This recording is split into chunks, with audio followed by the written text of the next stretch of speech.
Good evening, this is Fight Night on talkSPORT. Adi Oladipo and Spencer Oliver with you until midnight. Packed show tonight. As always, to be fair, we're going to look back on last weekend's fight card from Sheffield. Arslan Mahmoudov proving just a bit too good for Dave Allen. Two fighters, by the way, who fought on that card are going to join us tonight. Bilal Fawaz, who I thought looked really good against Janae Bostan. He's going to join us in studio.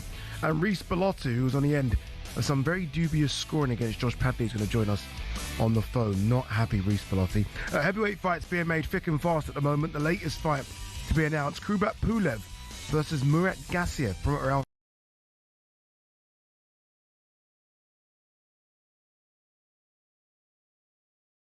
chief support on that card. Really good fight between Jack Catchell and Echo Usman. Echo Usman's going to join us a bit later on the show as well. And we're going to chat a bit about Jaron Boots Ennis, who had a scintillating debut at 154 pounds. And according to Mr. Eddie Hearn, is ready for anyone in the division. All that, plus some heavyweight chat as well. We have to talk about the heavyweights. That's on the show tonight. This is Fight Night on talkSPORT. Remember, you can get in touch. You can text us 81089. I will read out some of the best texts. Don't be rude. Be polite as well. It's Saturday evening. What are you doing? And you can give us a call as well, 03717 223344. We might go to the phone lines a bit later. The Omen is in the building. By the way, we ordered pizza. Hopefully, we wanted to get it before 9 o'clock. It's just come. And our assistant producer, for some reason, is like very disrespectfully eating the pizza in front of us. Like, he didn't want to wait until like a little break at 9:15. By the way, I paid for that pizza as well. That was paid for that pizza. Who paid for the pizza? I did. I paid for it. Well, I think it's a disgrace then. Joke, these youngsters right now, awful. We purposely never had dinner because of this. I waited. Yeah. To be fair, the delivery guy got lost, so it's a bit of delivery guy's fault. And Noah, I'm going to shout him out, Noah Lewis's fault as well. Did you watch George Liddard yesterday? I did. Very impressed. Yeah. Very impressed. You know what? He showed great maturity, like a young man. You know, having his 13th fight. It was a big step up in class against Steve Conway. Yeah. He was an experienced guy, been there, seen. Who did you think was going to win?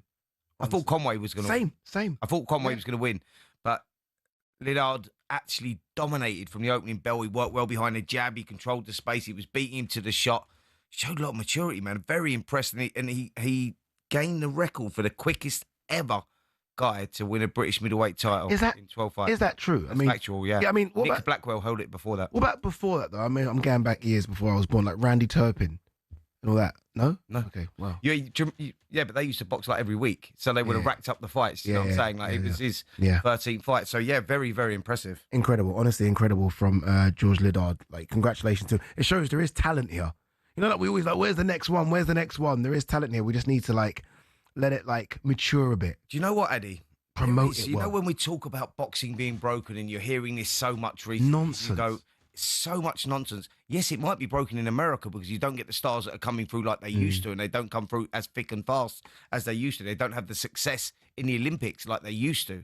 So there is a problem out over in the States. But this side of the pond, in Britain for sure. I mean, if you go into the amateur gyms, you see what's going on in the amateur gyms. Go to the shows and see the kids that are coming through. What about the small hall shows, though? Is it not a bit...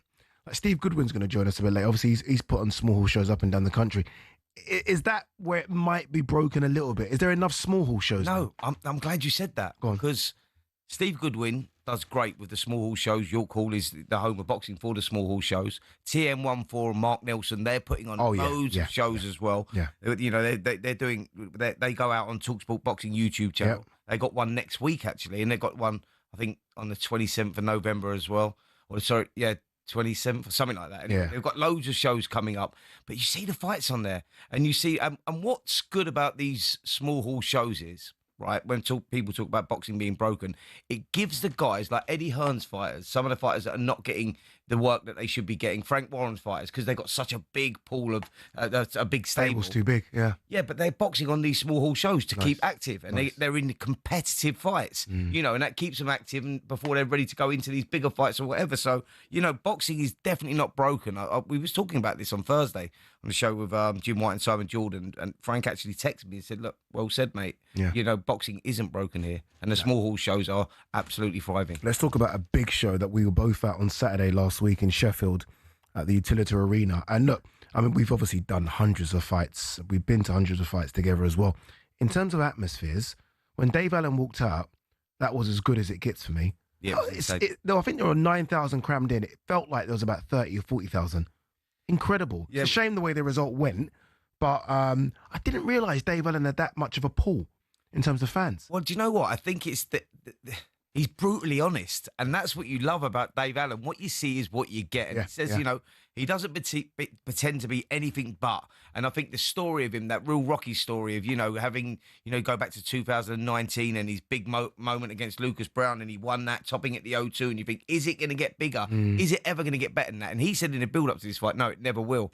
Well, guess what? It did on Saturday night against Makhmudov. All right, he come out a loser, but he give it everything, but he just wasn't good enough. And he said it himself. Yeah. He said, this game is about levels, and Makhmudov is clearly a level above me. But the public just love him for that. You know, they gravitate towards him because... So you don't think his stock's gone down a bit? No, definitely. So you think in his next one, he could do that type of number again? Yes, definitely. Oh, really? Oh, definitely. Yeah, definitely. I think that, you know, he lost virtually every round there. He had a good ninth round, you know, and he had Makhmudov going a little bit in the ninth round, but Makhmudov soon got himself back into control. But you looked at it, and the crowd absolutely loved it from the first round to the last round because Dave Allen just kept coming forward. Yeah, you could see that, you know, he wasn't getting any success, and, you know, at times was taking far too many shots. I mean, where's the guy's chin come from, by the way? I mean, Makhmudov is a huge unit, and he can whack. He landed so many. Oh. Yeah, and... That's my only worry for Dave Allen as well. You know, normally it's easy to tell when a fighter's been in a damaging fight because they're bruised, they're cut. Dave Allen never looks like that. So you can't really see the damage, if that makes any sense. But he certainly has taken some damage. He's 33. If you put your managerial promotional hat on, who's he fighting next then? Well, I think you put him in the bracket of, you go, look, his dream was always to win a British title. And I think that possibly... given the right opponent, he could win the British title. You know, you got Fraser Clark and Jamie TKV. They're contesting it. That's just been put back to November the 29th. How fast beating Fraser? Oh, it's a very tough Fraser's already beat. Fraser's already beat him in six, and it was 6 comfortable. rounds. Yeah, very comfortable. Yeah, Dave Allen's a different guy now to what he was then. Not saying he beats Fraser, but what I'm saying is that could be his ceiling. Yeah. That's pretty much where he's... If I'm Fraser, I take it.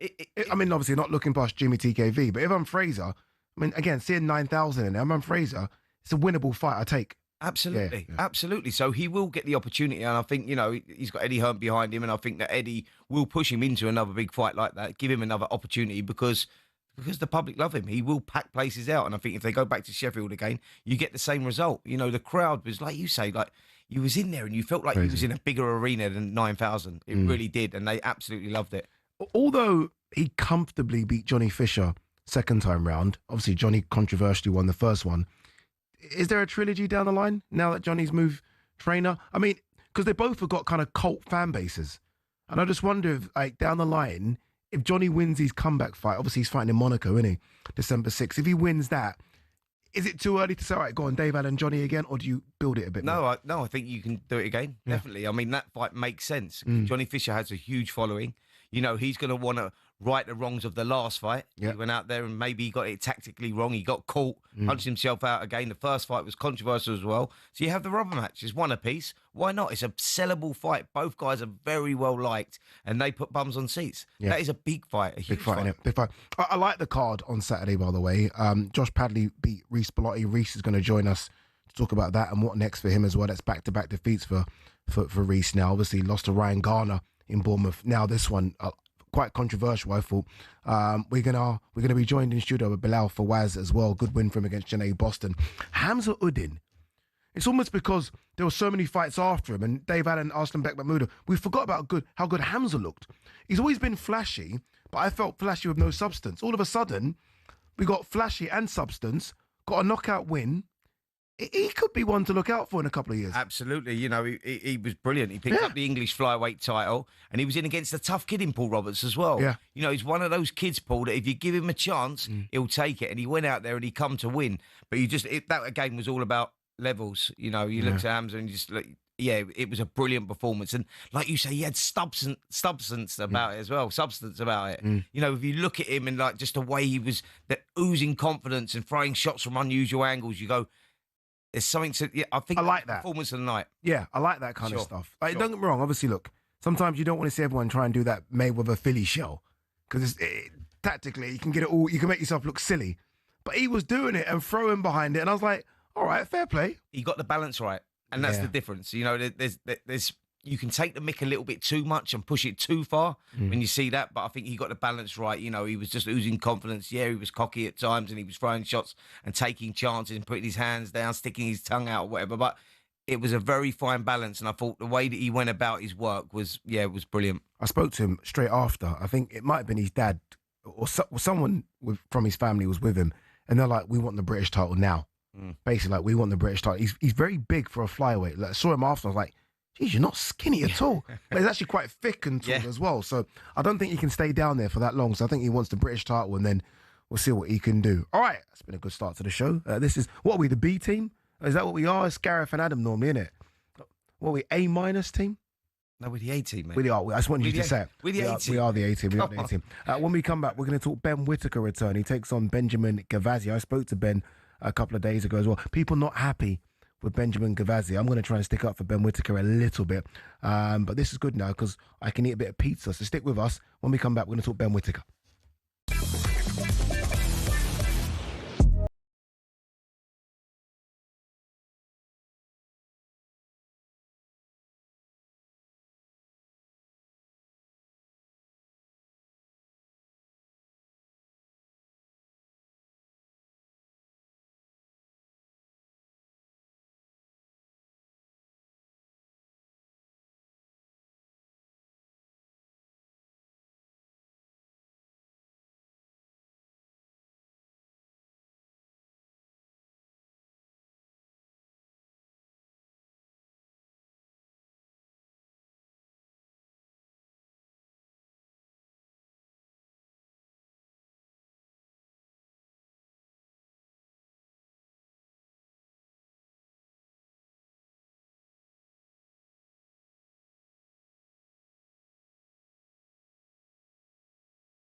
Shin pads are a footballer's best friend. Even if players like Jack Grealish do wear such small ones you can barely even see them. But what's the story with shin pads, and are there actually any rules on how big they should be? It all started with cricket, actually. Cricketers had been wearing shin pads since the 1700s. It was thanks to this guy that shin protection made its way over to football. Meet Samuel Widdowson. He was a cricketer and a footballer. He played for Nottingham Forest back in the late 1800s, and he wanted a way to protect his legs from nasty tackles. Naturally, his mind drifted to his other favourite sport, where players had been wearing these pads for a century. Story goes...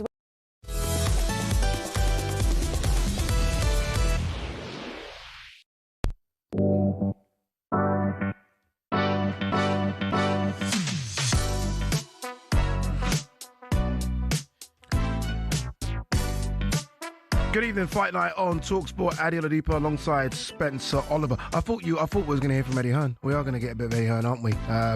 Eddie Hearn's been talking about Anthony Joshua with an IFL TV correspondent. I think it might have been Kugan Cassis. Let's hear it, actually. This is what Eddie Hearn had to say about Anthony Joshua. Obviously, Anthony Joshua, the biggest name when it comes to heavyweight boxing, obviously alongside Tyson Fury.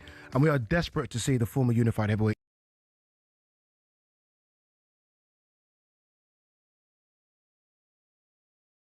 probably unlikely, but he's ready to fight and he's in camp. When you say run out, do you mean like he could just be on a card that's coming up?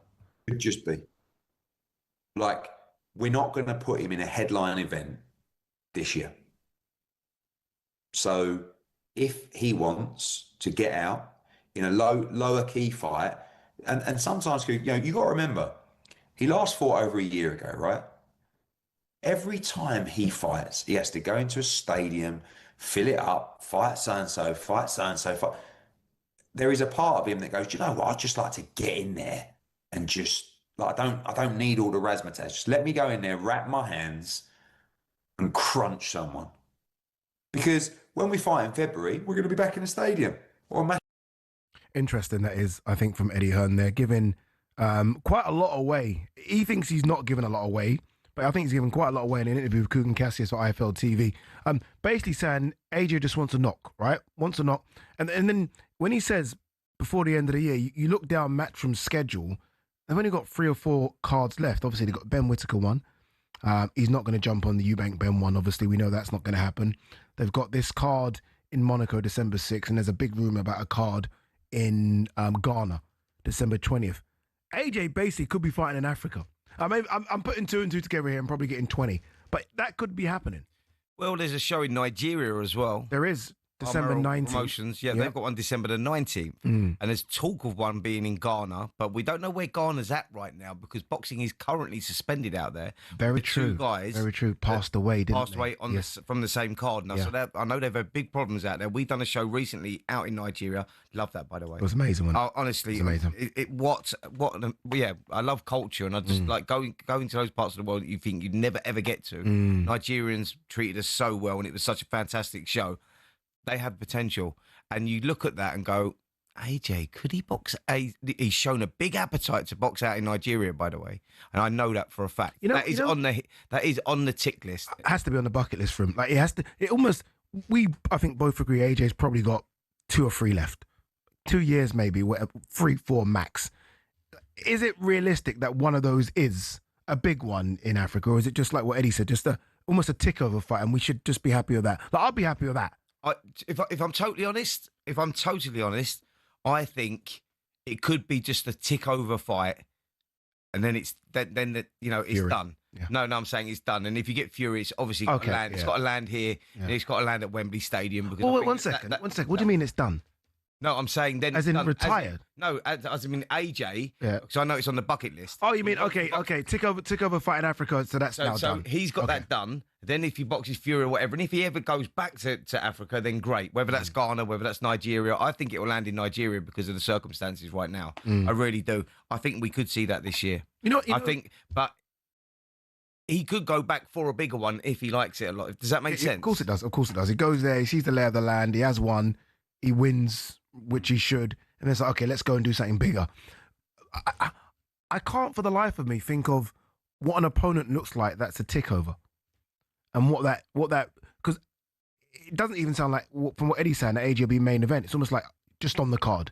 8-rounder, 10-rounder. How just something like, what does that even look like for AJ? How do you not have AJ main event? What I'm saying is, it's not. You can't just have a low key fight. This is the problem. AJ can't have, like, especially, and look, again, we're jumping through hoops here, but AJ can't have a low key fight in Africa.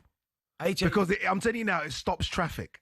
AJ is the biggest commercial sell in boxing right now. Yeah, commercially, he's the biggest name out there, right? So you can't have a low key fight, and if he goes to Africa, that will be huge. So let's talk about opponents. Go on.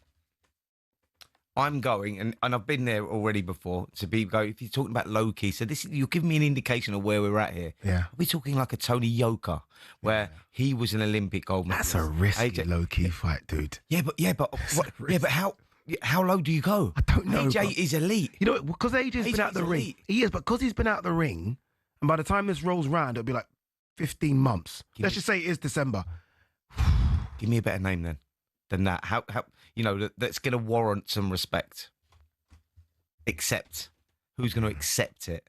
Yeah. What I'm saying is AJ is an elite heavyweight of boxers, and he's been an elite heavyweight for the last 10 years. So you go, how low can you go? When you're talking about tick-over fights, that should be a tick-over fight for him. Really? Tony Yoka? It should be. It should be. Not saying it is. I'm saying it should be. When you look at current form, Tony Yoka, when you're talking about him losing to people like Carlos Takam. Okay, fair. Yeah. Does that make sense? You know, the scary thing for me with Yoka is who trains him. And that, for those that don't know, is Don Charles. So if I'm AJ and I pick Yoka as the tick-over fight and I look across the corner and it's a trainer of the guy that trained the guy that just beat me, I'm like, no, thank you.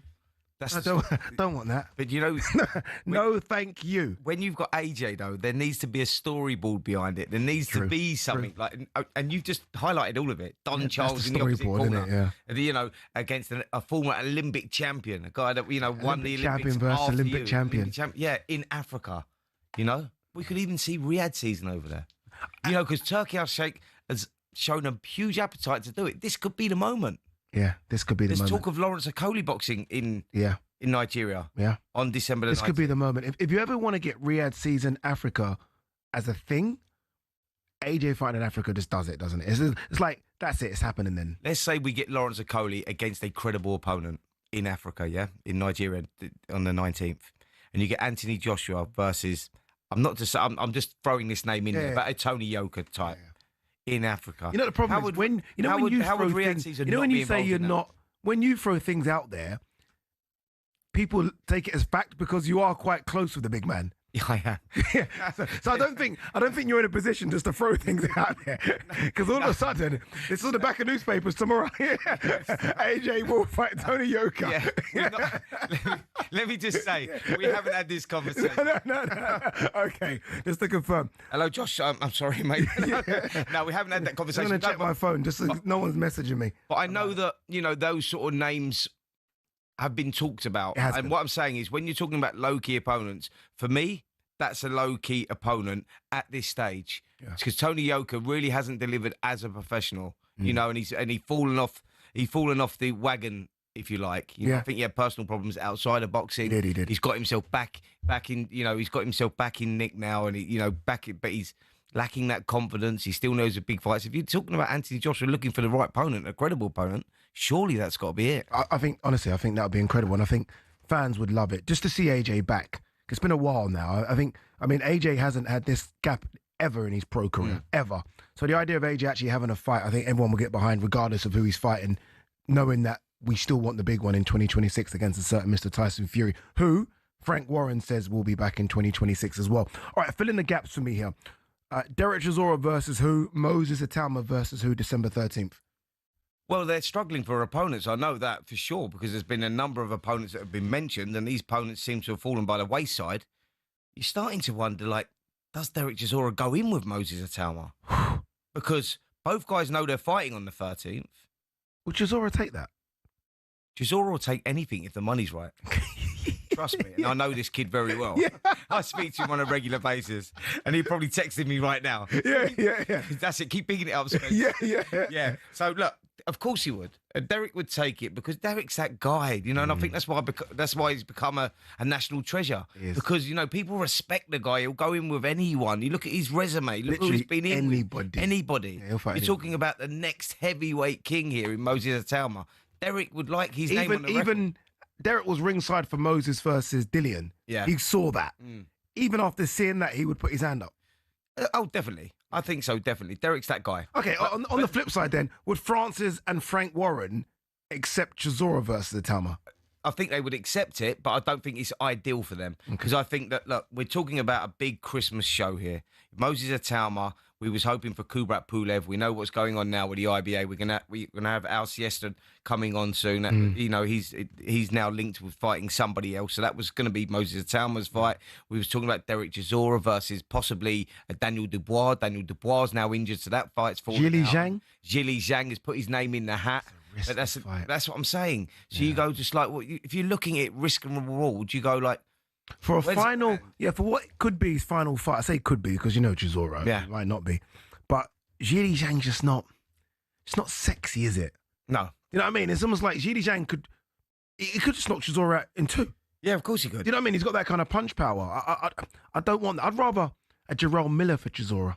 Yeah, I think that what Derek was looking for, he was looking for going out on a bang. There was, there was talks of him maybe boxing, possibly for an IBF title at that point, like that becoming vacant. I think he was number 2, wasn't he? Yeah, he's number 2, and you got your who you got Moses Atalma's in at number 1, number 1 with the WBA as well.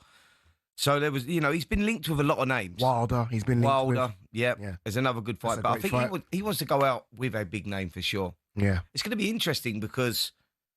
I mean, I think we get Chisora versus, and we do get Moses. I do think, I do think we're going to get Chisora versus Zhang, Wilder, or Miller. Yeah, it's Moses. There's been a lot of talk about Moses versus Michael Hunter because Michael Hunter was supposed to fight Kubrat Pulev, as you say. Al's going to join us in a bit, and Kubrat Pulev's taking on Gassiev. Yeah, so you got Hunter there, which is a risky fight for Moses. But I mean, we're all claiming him to be the next big thing. I mean, sometimes you just got to go for it. Yep. Sometimes you've got to prove you are. Hunter's that guy, though, isn't he? Like, he's very difficult to look good against. He's very tricky, slippery, like, you're going to have... Listen, Moses will get the rounds for sure with someone like Michael Hunter. But you go, is it the right opponent at this stage? Kubrat Pulev was. He was perfect. Pulev was perfection. Perfect. Like, honestly, perfect. 44-year-old, who's got the WBA regular title, comes to have a fight. And Moses will just be a bit too fast, a bit too sharp, a bit too young. Yeah. But Pulev will give you rounds. And everyone knows who he is over here. I think he would have got rid of Pulev inside 4 rounds. Yeah. No, let me rephrase that. 3 rounds. Yeah, I was gonna say 2. That's how good I think Moses is. I think he's that good. I actually do as well. Yeah. And by the way, how big's he getting? Yeah. I mean, physically, by the way, not big-headed. It might be getting a bit of that as well, by the way. But just physically, how big does he look now? He now looks like a proper heavyweight. You think he's a 20-year-old kid, Lauren? You think about it. So he's still developing. He's still growing. He's not the full version yet. Yeah. I mean, he's the complete fighter. If there's ever a complete fighter, it's Moses Atalma. Spencer. Absolutely. Really? He's 20 years of age, mate. Look at what he's doing with these respected opponents. Yeah. The way he's dispatching them. Getting in there, it's ruthless. Yeah, I think he's phenomenal. He's calculated. I want him to have an American fight. Absolutely. I want the American market to see him. Like, I'd love to see him versus Michael Hunter in America, because I actually want him to run through an American, so he'll get the respect of the American market. What about Gerard Anderson, something like Perfection. Take all my money now. That's it. Get him in. Yeah. Pull him over. Jared Anderson will calm him, all the bling bling and all. He will start talking trash, and I think Moses would knock him out. Get him in. That's perfect. Like, when you're comparing Moses to a young Mike Tyson, all that, you go in there and you look at Mike Tyson, the way he was just ripping through people, and like that, it was all just brutality. Everything was in there, and it was just physical strength, and he was just ripping through. Moses is ruthless like that. He's calculated, but his boxing IQ is off the scale, and he's a southpaw. That's why I'm saying he's the complete heavyweight. Future heavyweight champion? Are you joking? Unless something goes wrong. Are you joking? Yeah, really? Oh, absolutely. Hook, line and sinker. I would give you 10-1 odds on that, mate. Yeah, absolutely. Wow. Do you think he beats Daniel Dubois right now? I think he does, yeah. Wow. One second. Before we go break, I've got to play this game with you then. Do you mind? No, please. Okay, very good. Yeah. Does he beat Fabio Wardley right now? I think he does. Wow. Does he beat Martin fit Martin Bacoli right now? Well, we don't know what a fit Martin Bacoli 270. looks like. Okay, Martin Bacoli that fought Jared Anderson. That version, 270. Bacoli is a tricky fight, but I think he wins, yeah.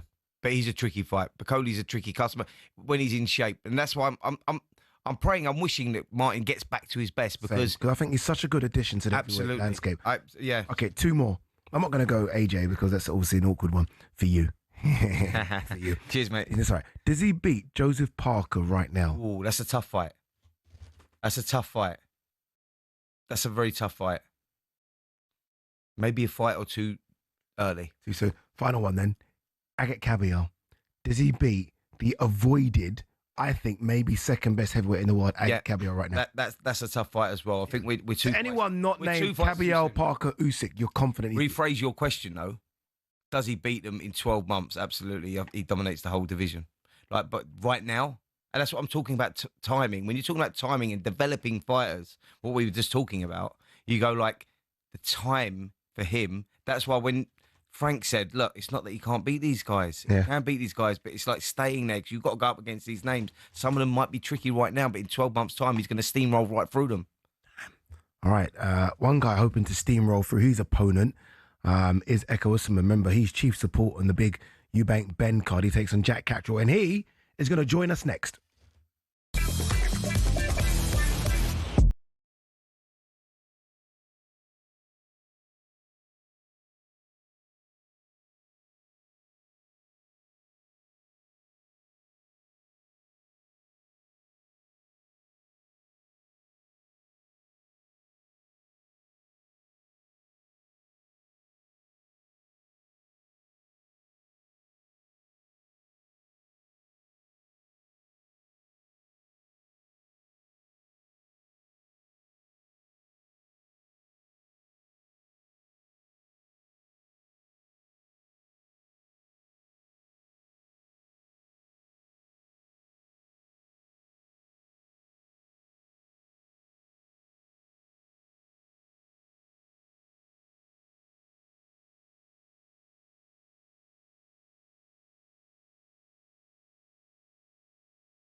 Good evening, just coming up to 10 o'clock with you until midnight. Fight Night, Adi Oladipo alongside the Omen, Spencer Oliver. I wish you could hear what we were talking about in the break. We're basically playing matchmaker in the break here, and we're nervous about all the fights we tried to matchmake.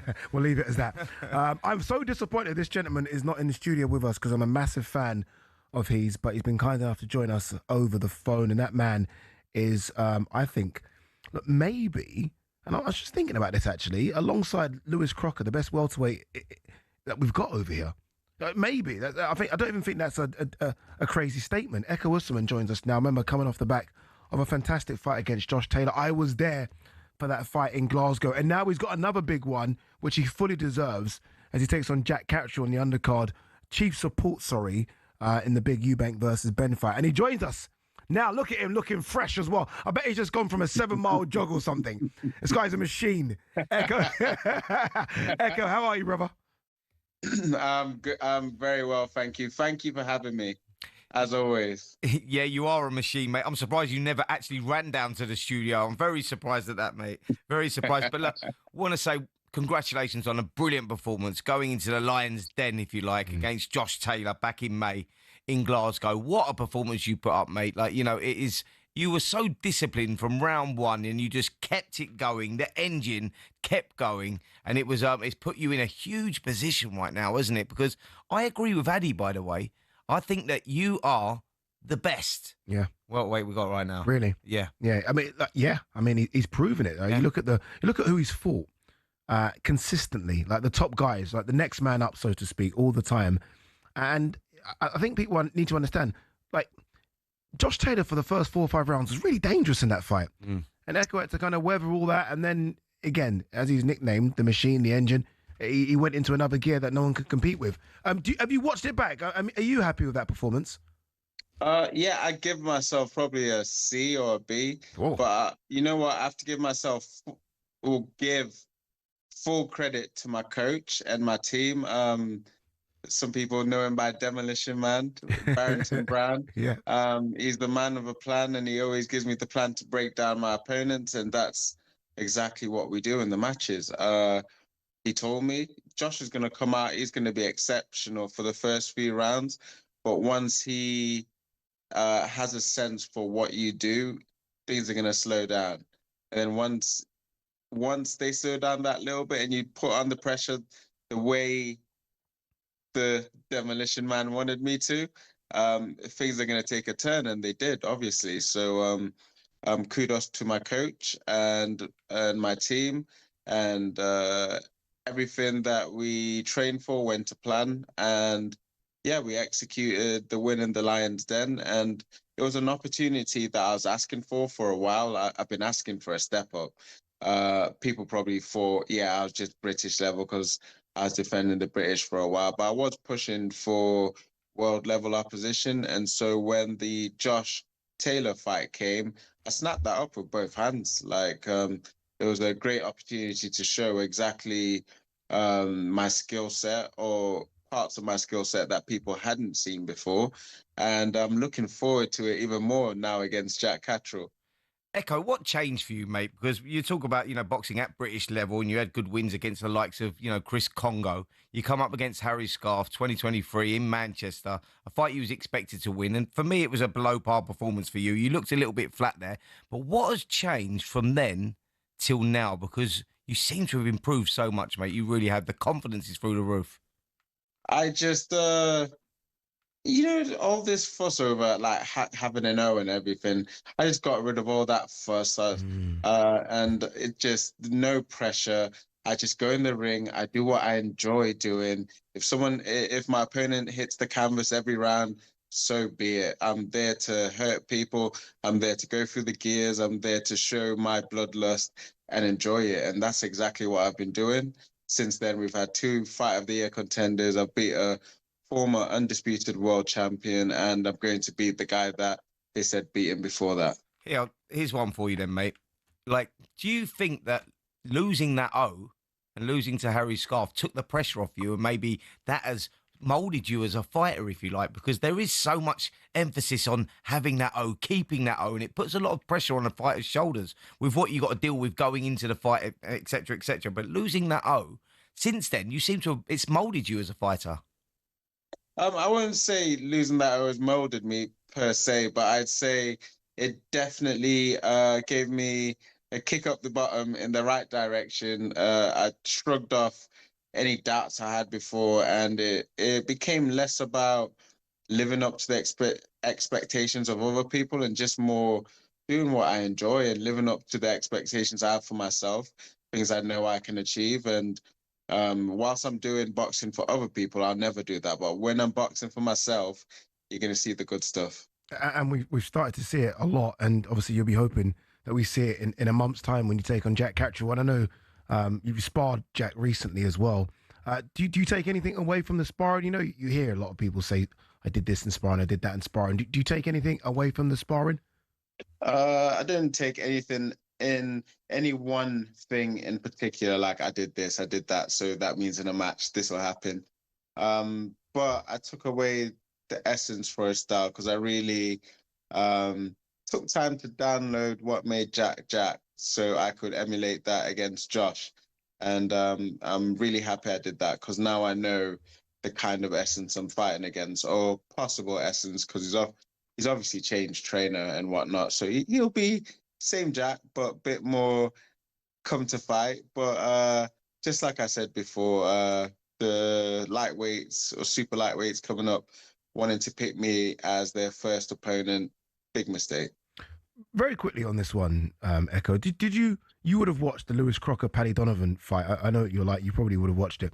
How far, honestly, do you feel like you are away from Lewis Crocker? Obviously world champion now. How far away do you think you are from that? Oh well, we'll hopefully see soon what the engine does to the croc, eh? Yeah. But no, honestly, that must give you hope, though, right? Seeing, like, I think Lewis Crocker's a good fighter, but I watched that. I don't think there's a big gap between you two at all. Some might even say that you might be better than him. Like, that must give you hope that 1 second, we're not that far away from a world title here. Well, to be honest, I'm a world champion already. I just need to go and collect it and prove to everyone else. So he'll be seeing me soon enough. I personally think, the winner of yourself and Jack Catterall, and I know that, you're a strong believer that you are going to win that fight, gets that world title shot next. And it could be against someone like Crocker. I really believe that. So really, this could be like a final eliminator in many ways, as in what's on the line for this one is a potential world title shot next. That is factual. Yeah. Yeah, I mean, Crocker, Barrios, Rowley, whoever it is, Norman, I'm coming. Mate, you just mentioned every name that you mentioned there are winnable fights. That is fact as well. It's such an open division now. It really is. Yeah, I think as soon as Terence left and Boots left, I think it's almost become a case of, 1 second, anyone can be anyone in that division. And Echo, I genuinely believe that you're in that mix in that. But obviously, you got to get the job done in a month's time in front of, I'm going to say, about 60,000 people. What an incredible story, Echo. Come on, 60,000. If that doesn't get a smile from you, nothing will. Honestly, Echo, look, good luck. And I genuinely mean that. I like you, I like Jack. I think it's going to be a cracking fight. Two nice guys in boxing. And I think it's fair to say, may the best man win. I've got to put my bum on the fence, Echo. I can't say you or him. May the best man win. It's a real 50-50 fight. It's a great fight and a crossroads fight for both of these men, and two great guys as well. Wish you the best of luck, mate. Yeah. Oh, thank you, guys. Thank you so much. I'm looking forward to it. Great crowd, great opportunity, and you know what it is for me when these opportunities come, I grab them with both hands. Top man, Echo. Echo, before you go to bed tonight, just think about it, mate. 60,000 fans, that's what you're fighting in front of. That's going to be wicked, mate. Guarantee you, dreams are made. Guarantee you, after this call, he does 100 press-ups. Guarantee you, and about 100 abs. I guarantee you. Echo, enjoy your night, mate. Appreciate you coming on. Echo Usman, who takes on Jack Catterall as chief support to Chris Eubank Jr. versus Conor Benn. Stick with us, just gone 10 o'clock. When we come back, we're going to talk about that main event, and we're going to talk about a bit of an issue for Adam Azim. His opponent, Abdullayev, has pulled out.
Aguero, Solskjaer, Deeney, Watkins. Sure, you know all about those last-minute goals, but have you heard the one about the on-loan goalkeeper who saved his temporary employers from disappearing out the Football League and into almost certain financial oblivion? Back in 1999, Carlisle United, managed by Nigel Pearson, were fighting to stay in the Football League. Carlisle's finances were precarious with a capital P that season, leading to a scenario where, with 3 games to go, they had to ask the FA to sanction an emergency loan deal to bring in a goalkeeper. Swindon Town's Jimmy Glass arrived at the club. His efforts in his first 2 games earned the Cumbrians 2 draws. Those vital points meant that Carlisle went into their final game of the Division 3 season, now League 2, needing to beat mid-table Plymouth Argyle in front of their own fans and hope their relegation rival Scarborough didn't win against Peterborough at home.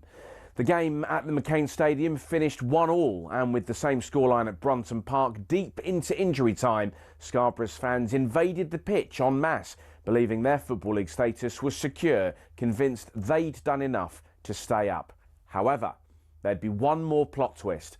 Carlisle won a corner in the dying seconds, and up came Jimmy Glass.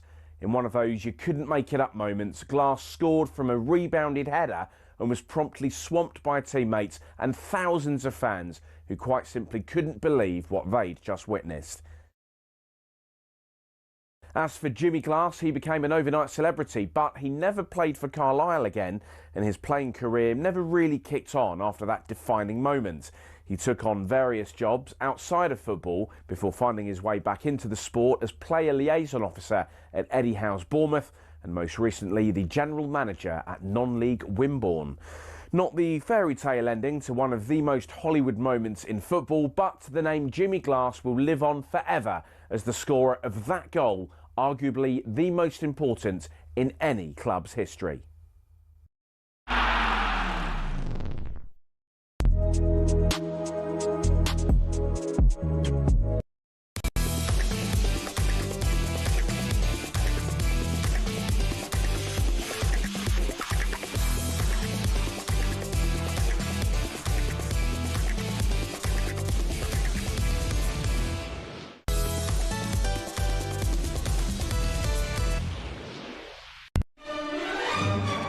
If your hand ever touches me again, you won't get it back. I'm going to hit him round the face with an egg. His own team don't even like him. You lot are in for a treat. Ladies and gentlemen, let's get ready to rumble! He's here! Big uppercut there, and a hook from Eubank as well. Conor Bent's a good mate of mine. I want to see him knock him out cold tonight. And away they go again, and they're throwing huge numbers of punches. Lick him up, lick him up, lick him. That was one of the greatest fights I've seen in a British ring for a long, long time. Go for the rematch for the excitement, the history, and the big payday. The procedure will be parliamentary. You guys will see. Yeah, November 15th. You heard the date there, November 15th. We're less than a month away from the big rematch. You are listening to Fight Night, Adi Oladipo, alongside the Omen, Spencer Oliver. Reece Bellotti is going to join us a bit later, as will El Siesta. And in studio, I can't wait to see this man, Bilal Fawaz. Is he here? Is he here? He is here. He is here, Bilal Fawaz. I begged for him to come on today because I think his story is incredible. And we're going to hear part of that story, as well as obviously talk about his fight with Junaid Boston that he looked so good in last weekend. Let's talk about this. Chris Eubank Jr. versus Conor Benn 2. I want to quickly jump to Adam Azim, just very quickly, and then we'll go back to the main event. Because Adam Azim, obviously, look, it would have been a big fight for him against Abdullayev, who not so long ago fought Devin Haney. I remember when Abdullayev was considered that guy. Right now, it's Adam Azim versus TBC. And if I'm any fighter worth their salt at 140 pounds or 135, right? I'm on the phone now because that's a big opportunity to fight Adam Azim. Who do you think he will fight? Sorry, I know. Yeah, no. Questions. No, it's a tough one, isn't it? Because like we've got a month to go. So you go, if you've got any sort of fighter with any sort of substance, do they want to risk that going in against a young lion like Adam Azim? You know, who's a great prospect himself. You know, European champion. Just look at that and go, it's a dangerous fight. You need to be in shape for that. But you know, when you're looking at names like you go, Mark Chamberlain and Jack Rafferty, they just had a draw. You go, could one of them want to step in? That's a huge opportunity for them. Yeah. And boxing is all about opportunity at the moment. And these are the guys that you go, they're looking for that scalp. They're looking for that Would Ben opportunity. Shalom take one of those? Is that a bit risky? Well, I think he has to. No, I think that, at this stage, because like Adam Azim sits in that place where you go, he's a difficult kid because you don't really want to have to fight him unless you have to, unless there's good money on the table. Or Which unless, I'm guessing there probably will be. Or unless it's a great opportunity. And I think that, Mark Chamberlain, Jack Rafferty, they've just boxed in August. Yeah. That was for the British and Commonwealth title. So they're chasing bigger honours. But there's your opportunity. If them guys that, if any of those guys have been in the gym, they've been ticking over. Because we're in a world right now where You've got to stay in shape. Turki Al-Sheikh and Riyadh Season have come in.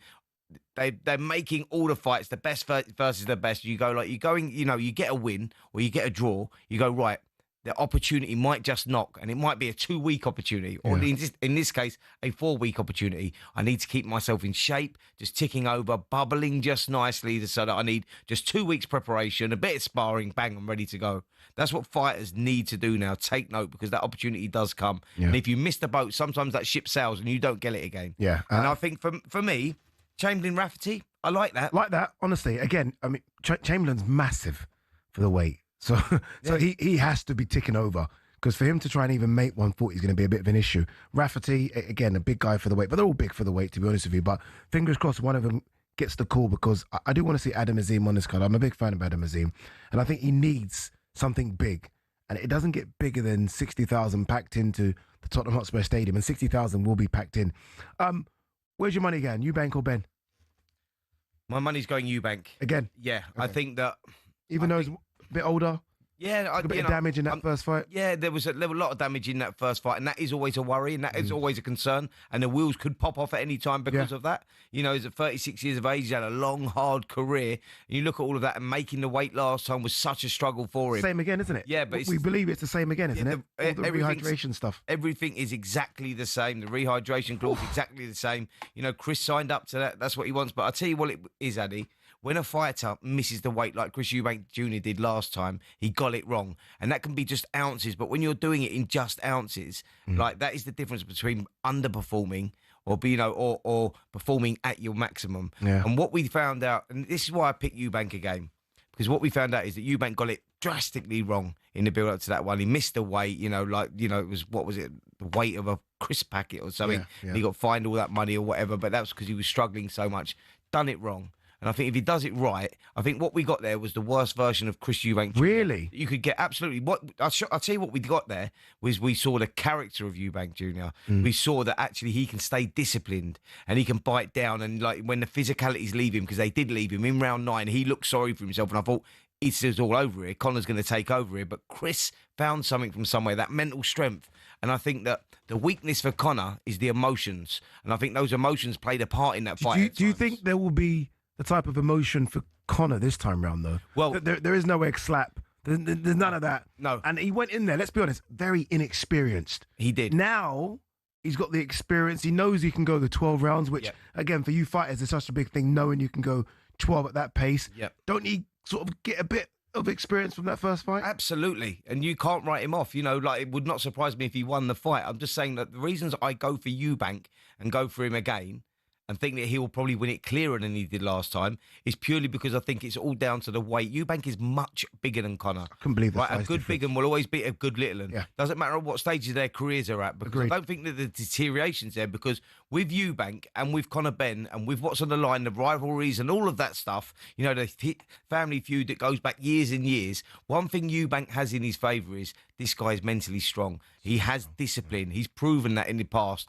He's a tough guy to beat. And I think if he gets the weight right, I think that will be the difference between winning and losing, because Conor is just too small for him. He's a smaller guy coming up, and I think that's why Eubank is just better in all departments. If he could win that last one, in the condition he went into that ring, I think he wins this one. All right, I've got 30 seconds. My producer's sending me to break. Sam Gilly, Ishmael Davis. Great fight. Going under the radar, this one. Ishmael is in a weird position because he's lost 3 in a row. I think he's been unlucky. I remember he's unlucky against Josh Kelly. I thought he was unlucky against Kevin Ajako. Obviously, Boychuk's just too good. Boychuk was Boychuk. I'm not trying to say he has to win, Ishmael, but I guess I am saying he has to win. Mate, 4 in a row's hard to come back from 4 in a row. Absolutely, because you then fall into that territory of being the gatekeeper, don't you? Like, you know, he's in danger of that. But the names you just mentioned that Ismail Davis lost to, you go, they are world-class operators. Right? Sam Gilly is British, he is Commonwealth, you know, maybe even European sort of level. This is a great fight. A great fight. Gilly, you know, he's coming off that draw as well. Didn't look particularly good last time out. You go, it's a 50-50, that one. Yeah, and Ishmael Davis, massive for £154 as well. So let's see that one. But I think it's a good card. Eubank Jr. versus Conor Benn 2, Catterall versus Eko Usman, Adam Azim versus TBC. This is an intriguing one. Richard Riakporhe, we haven't seen for ages, versus Tommy Welch. Obviously, everyone knows his dad. Sam Gilly versus Ishmael Davis, and Mickey Talon versus Fazen Shahid. That is your card for November 15th. When we come back, we have a special guest in the building. Bilal Fawaz, the new English super welterweight champion, will join us in studio.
Draw. Fawaz now looking to apply the pressure. Tremendous counter from Bostan. Fawaz gets on the front foot once again. That jab to the body key for Bostan. Fawaz asking the question, where's your power, to Bostan? Because I won the first time, I will win the second time. Junaid, you cannot go past me. I will see you soon. Oh, you have no choice. Yeah, and they saw each other soon. They certainly did. It was a really good fight in Sheffield. I was there. I was ringside working for DAZN. It was the rematch that we all wanted, and in the end, Bilal Fawaz, who I thought won the first fight, finally got the decision, winning the second fight. Although, even the way in which the scorecards were read out, you could understand why Bilal thought, did he win, did he not win? But the right man won. He's now the English 154-pound champion. 2 have become 4 in the studio, which is really good because I've got Steve Goodwin, promoter, to my right, and the great Bilal Fawaz, dressed up for the occasion. Look at this. Like, clearly, he should be hosting. Sharp.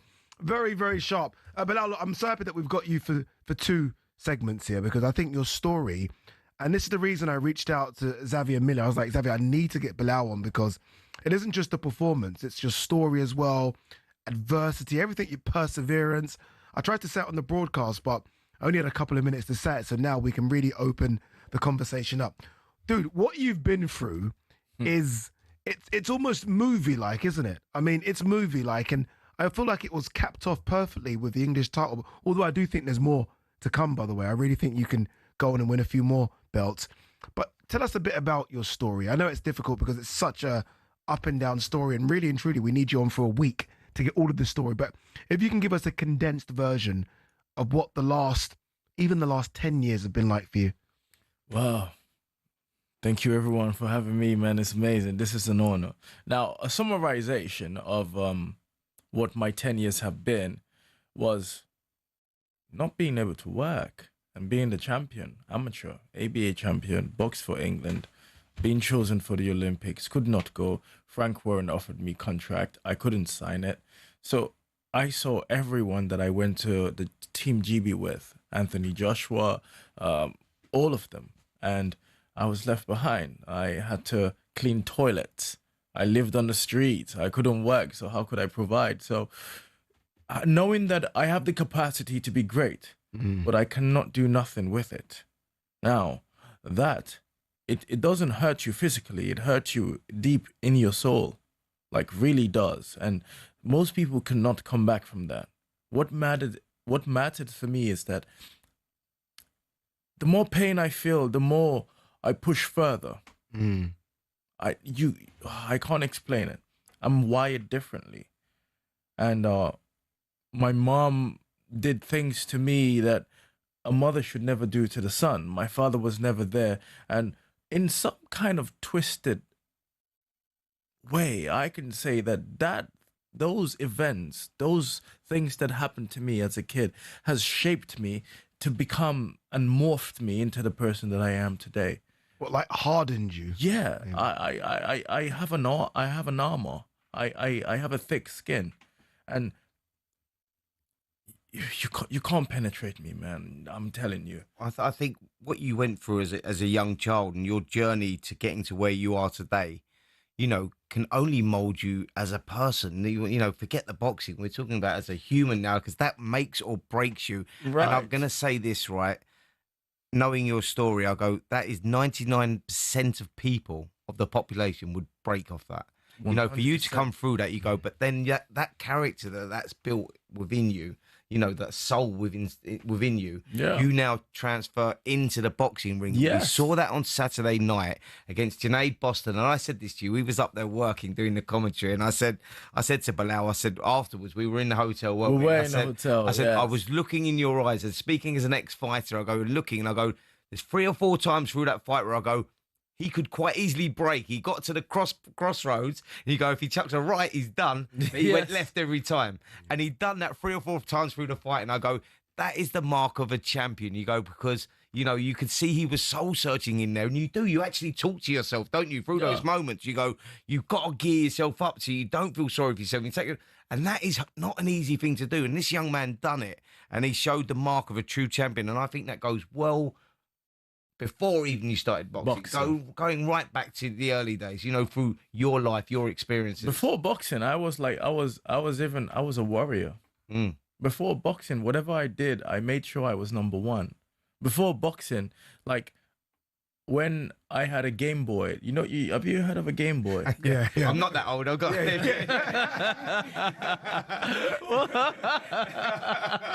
Nice one. I like that. Okay, I had a Game Boy and I wanted money, so I invited all my friends. I gave them the Game Boy to play, and once they got addicted to it, I took it off them and I started charging them 1 naira per game. I used one to. naira for those listeners, like Nigerian currency. Yes. Yeah, One naira. yeah. 1 naira. Yeah. And I made money. Yeah. I made money from that Game Boy. How much is that in UK currency? Oh, Well, now Like are we talking pence? yeah, we're talking pence. Yeah. Oh. But this was like 30 years ago. Right. And when my mom went to the market to buy food and candles, because we have no electricity, right? Then the light gets cut off for 3 days, and eggs and sugars and whatever. I took one item of everything she bought and I hid it. Guess why? What? Because when all those items that she has in the house finishes, she has to send me or my brother to the shop to purchase one of those items. Oh, Bilal, there's no candle. Go buy one candle. So I sold her back the candle that that I took off her. So I took the candle and I kept it, and I said, I want to go to the shop. I want to go to the shop. And I just took the candle. I took the money and gave her back her candle. Steve, I want to bring you in. Obviously, you've known Bilal for a while. How difficult has it been to get to where we got to on Saturday, or even before that, where we got to at the Indigo in January, wasn't it? The Indigo. How difficult has that journey been? It's difficult. I mean, I'm a manager that promotes, not a promoter that manages. Yeah. So Xavier brought Bilal to me when he was 4 wins and 1 loss. So at this point in his career, it's looking pretty desperate. Yeah, 4 and 1. Yeah, you're looking as you know, because he's had a reversal. It's not gone right. So, but Xavier knows me from many, many years ago. I've known Xavier now 16 years, and he knows what I can do. So I took Bilal. I said, right, what we're going to do first, we're going to get a couple of confidence boosters, get the numbers up. So a couple of confidence boosters got the numbers up. And I then thought, right, we're getting to the stage now where I can start pushing. I've got to push quick because of his age. I haven't got time to develop 15 fights. So I rang up Matchroom at the time, and it was Tom Dallas at the end of the phone. I said, Tom, I've got Bilal Fawaz. Tom, wish he never took that call. Yeah. So he said, I'm telling you, man, no, wish you never did that. Yeah. Like, bye. But it was that because he said, we don't need him. He's in the Who Needs Him club. He's too good. We're not going to put him in with any of our boxers. Steve, you've got to find another way. So I thought, okay, so you're not going to volunteer to help Bilal. I've got to force the issue. So I thought, right, we've got to go and get a title. So we go to the southern area. Nobody wants to box him.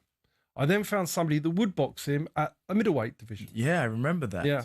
So we went and won the southern area middleweight title. Wait. Before you go, I had to drink 3 kilos of water in front of the just to get on the just to get to scale to be a middleweight. I'm telling you, I was drinking it in front of the people that were checking the weight. I didn't make it. They said we're gonna cancel the fight. I said, you give me 1 minute. So you started drinking the water. I was drinking water. I had a big belly after that. I'm telling you. And I jumped on the scale, and they said, do you know people struggle to lose weight, and you are putting on weight. So we managed to do that fight, and he won it.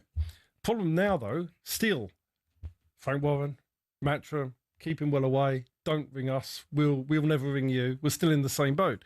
Now, I then saw that Bostan was being manoeuvred through for an English title. So I thought, I want Bostan. So, but how do I get Bostan? So what I then did was I slipped in. I got him a final eliminator for the English, and we got somebody in. We paid them. And a big thanks to Dan Moriarty, which is one of Bilal's sponsors, who has been instrumental in this as well. And we then got him a final eliminator for the English. So we got that through before anybody was. We won that. Now we've got Bostan in our sights because they can't avoid. So now Matchroom have to do business, or they've got to send Bostan on a running trip away from Bilal. So now we force them. Yeah. Now they've got to do the fight. So it took a lot of manoeuvring, a lot of planning, and then we got Bostan. So that's how we ended up at Bostan in January at the O2 Indigo. The side of the sport that people don't see, don't understand. You know, what goes on behind the scenes is just quite incredible, isn't it? Like, you know, with fights that are being made, you know, you're trying to manoeuvre a guy here, and he becomes like Bilal here, the chairman of the Who Needs Him, Who Wants Him club. I don't want to fight him unless I absolutely have to. And you go, you know, that's where you need the good manager, need the good promoter. Very quickly before we break, and we're going to pick this up after the break, is he still that, though? Because I said this, again, I made sure I said it on the broadcast. I think he's fantastic because he's got an energy.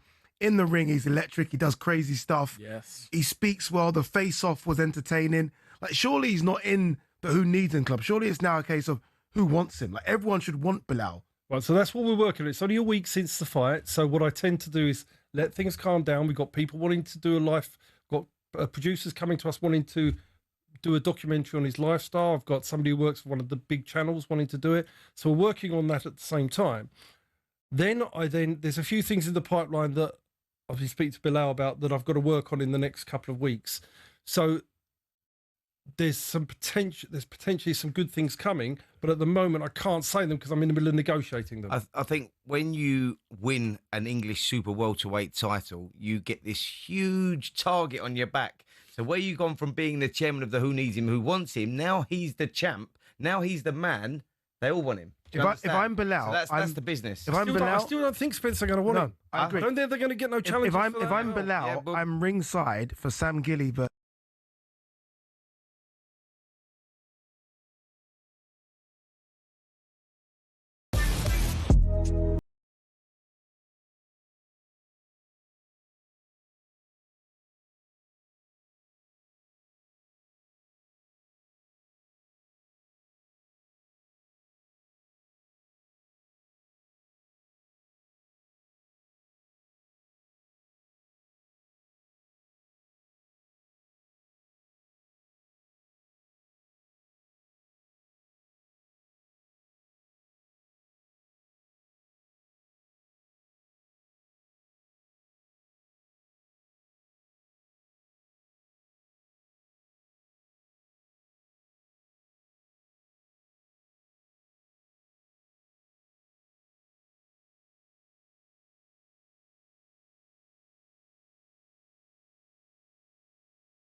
all right, I realise we've all got our promoters hats on for Bilal now. It's the job. Steve's doing a fantastic job though. Steve Goodwin, who you guys heard before the break, got him at 4-1, and now here we are on the cusp of something big, hopefully, in 2026. All right, we were talking your story.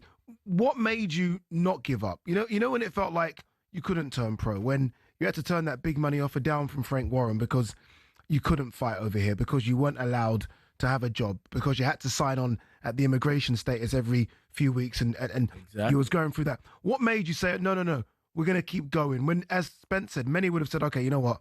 Enough's enough. Maybe this dream of boxing's over. You know when you're hungry, right? And you're starving, right? And if you don't eat, you will die, right? Okay, so what made me not give up is the moment I give up, I will starve. And I'm not just talking about food. I'm talking about glory, about the foresight that I saw for myself, who I proclaimed that I was going to become, who I saw myself in the future. Because trust me, I do see myself in the future, and I have painted a picture of who I will become. Now, if I had given up, that prophecy will never manifest itself. I mean, you will fail if you don't try. And that's it. And I'm hungry, and I'm not talking about food. And that's success, glory, success, being able to go to the shop and buy food for my family and not worry that the bank is going to feel the pinch. I can tell you, there are certain things in life that having financial support helps you achieve beautifully and comfortably, and you will be more happier. People say money don't buy you happiness. Those are the people that don't have the money. If you have the money, you will understand that it does help life become a little bit better. So if I give up, if you have given up, if anybody has given up, whatever they're looking for, it's done. I think that was installed in you in an early life, though, wasn't it? We just got back from Nigeria, actually, and we see, the hardship over there, and how tough it actually is. And unless you actually visit these places and you see it on TV and you think, wow, yeah, that looks quite tough, but unless you actually visit these places, like we did, that, city that's floating on the water and just the poverty that is there, you go, that is hardship. And we know that you come from that background. And like you say, that is like to get yourself out of there. Yes. And I didn't get out of character. It's character on its own. Exactly. To end up where you are today, but to be doing what you're doing is just like, nothing but respect, because that is off the scale. I didn't get out of there in a very dignified manner. I know you didn't. I was trafficked. Yeah. I am a refugee. I mean, I am a slave. I was put in a house doing stuff that I wasn't supposed to do. I ran away from the house. And I was 14 years old. I was crying on the streets, and somebody said, "Young man, what's going on?" Because I never looked like a beggar, and I didn't look like a drugged up person. So I was a kid. And the man said, "What's going on?" I said, "I don't want to go back to where I came from." He said, "Where did you come from?" I said, "I don't remember. I ran so far that even if I try to retrace my steps, I wouldn't. I haven't left the house in 3 months." So he took me to a building. The building was social services. And once I got into that social services, I became a number. F1062852. That's my number. And that was everything that I was until I was 33. Since I was 14 till I was 33, I wasn't allowed to work. I wasn't allowed to do anything. I wasn't allowed to go to university. And I've boxed for England. I was number 1 in the country. I was chosen to box for Great Britain. I even boxed for England against the country that they arrested me to deport me to. I wore England flag fighting against the country that I was locked up in the detention center twice. And I represented England. And nobody in the high authority could say, you know what, let's give this little kid an olive branch. He's done this for, I bled for this country. And they did that to me. And I still hold them at high regard. It's emotional, isn't it? I honestly, I find it very emotional. This is why I wanted you to come on, because I do feel like this story needs to be told. Because when I saw your celebration, when you got that title, it wasn't just for the title, which ultimately is a piece of rubber and metal. It felt everything. That's what I saw. It felt like it was for everything, Steve. He looks like he's 25, but age is against him when it comes to this sport, although he's in incredible shape. What does the next 12 to 18 months look like? Like, what's the dream here, Steve? Well, the dream's to get to get higher and higher and higher and higher to the top, to as far as his undoubted ability will allow him to go. That's all we can do.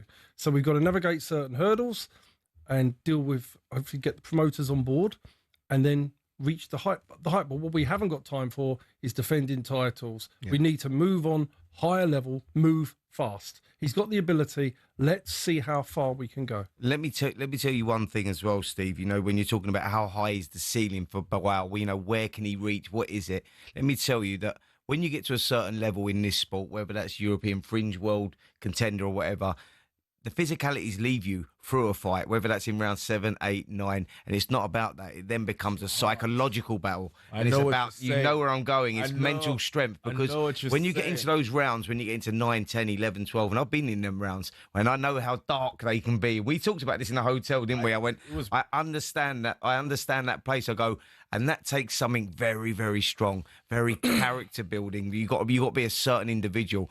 This kid has it.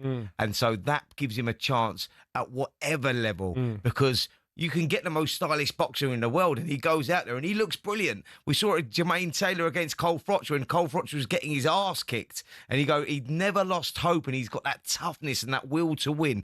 He's got that, by the way. And that quality there you can't install in someone, and that can take you right to the very, very top. I'm also a showman.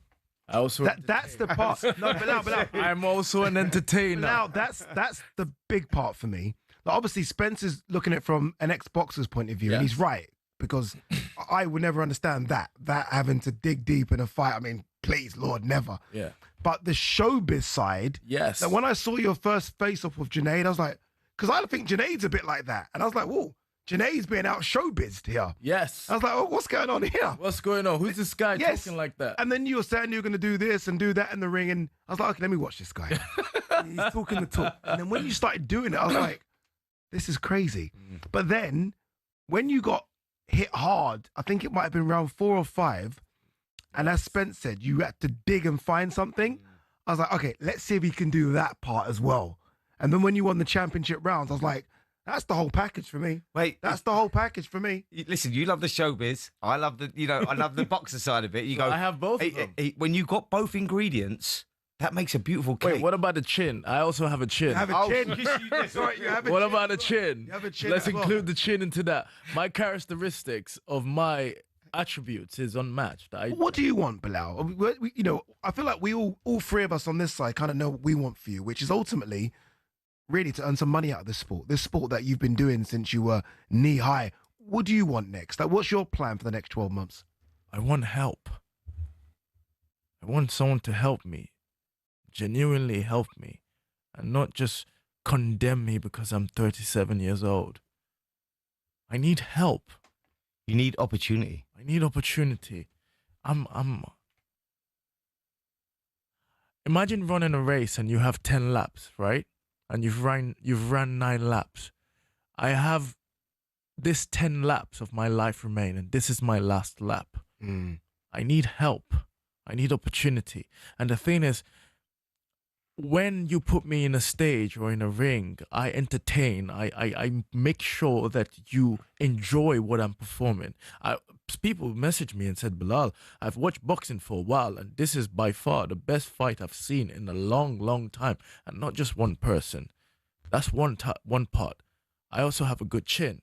I'm also relentless. I'm also marketable. I'm a brand. You put me in a suit or any brand or any kind of company, I am good to represent them. I carry myself with dignity. Also, you say I'm a good fighter. You say I'm this. We say I'm that. I'm the British champion. But that is nothing if I never get the next opportunity to fight for anything else, if nobody gives it to me. So I might be the champion, which I am now. But what happened next is if nobody gives me the chance, my dream dies. And this little boy that was running around wishing he can be great, everything dies with that kid. And that kid is still screaming for help. I need opportunity. If anybody that has a platform, Matchroom, Turkey, Queensbury, put me in front of a fighter, and I promise you, I will dig into the deepest part of my heart and fight Give me that shot. Give me that chance. Wow. Anyone listening to that, if you do have the opportunity to give him a chance and listening to that and you still don't, then I guess, maybe you're not the person I thought, basically. But I'm sure you will get the opportunity. I'm convinced of it. And I think getting you on platforms like this, and I know Steve has great ideas for you in the next few weeks as well, I think people are going to hear the story and want to see you fulfill your destiny and have those chances. And look, again, I don't think they're doing it because, and this is the thing as well, Bilal, I don't think they're doing it because Bilal's story is, I think they're doing it because they know you add value to a card. So for the other stuff is fantastic and your hardship's great, but I think removing all that, you're a great fighter, great character, a great look, and I think anyone would want that on a card. You'd want that on a card, wouldn't you? Listen, we was up there last week in Sheffield, Dave Allen versus Makhmadov, and you looked at it and you go, like, who was the star of the show? It was this man to my left. He went there and he just, like, you go, you need something to remember. He was brilliant in the whole build-up. That was to the press conference, the weigh-in. Junaid played his part as well. But this young man here has that star quality. He's very charismatic, and that is important. If you're charismatic and you can fight and you got a huge backstory, I go, what more do you want? It's like tick, tick, tick. How did it feel to walk out to 9,000 in there? Because we thought that atmosphere was incredible. What was it like for you? That would have been the biggest...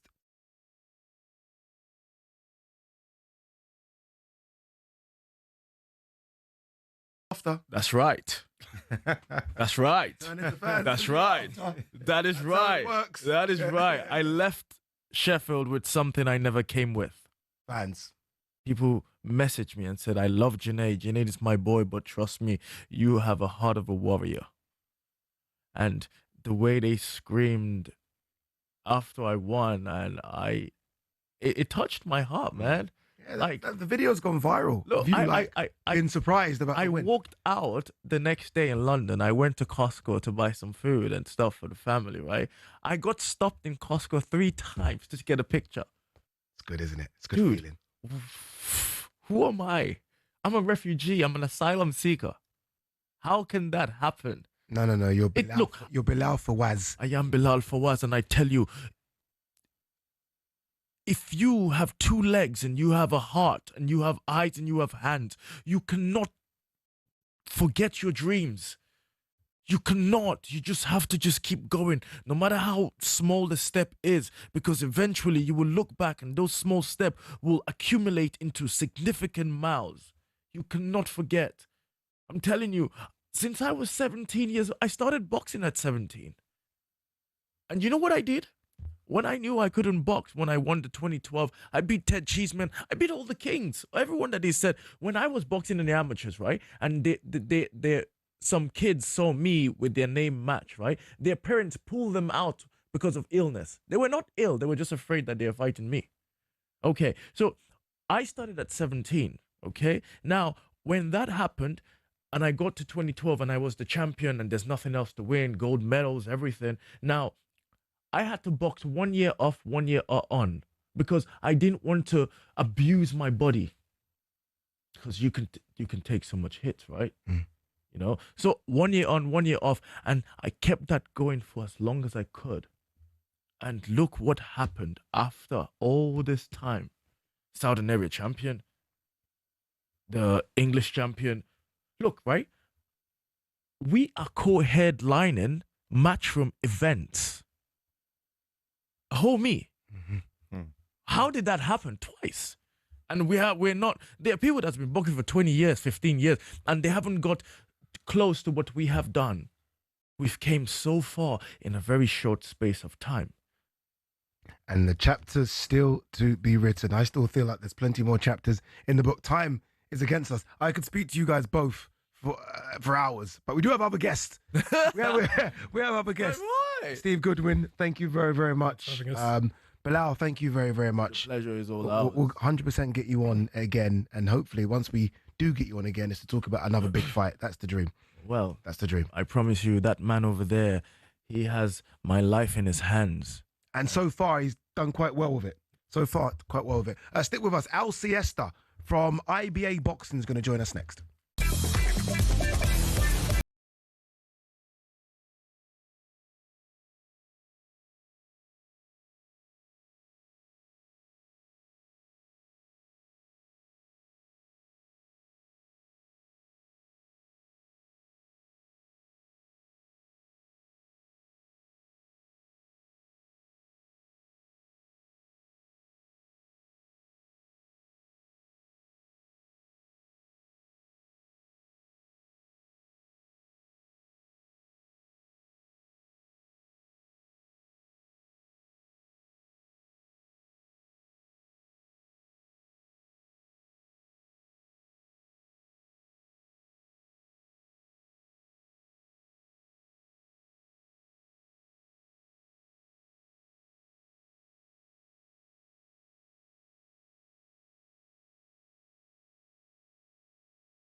Who would have thought a sporting event's halftime show could have a bigger impact than the game itself? Well, the Super Bowl halftime show does exactly that. In 2024, Usher brought in an audience of 180 million worldwide, the biggest ever in the event's history. But how did singing and dancing get to be the centerpiece of America's biggest sporting event? The first edition of the Super Bowl was held in 1967 when the Green Bay Packers beat the Kansas City Chiefs in Los Angeles.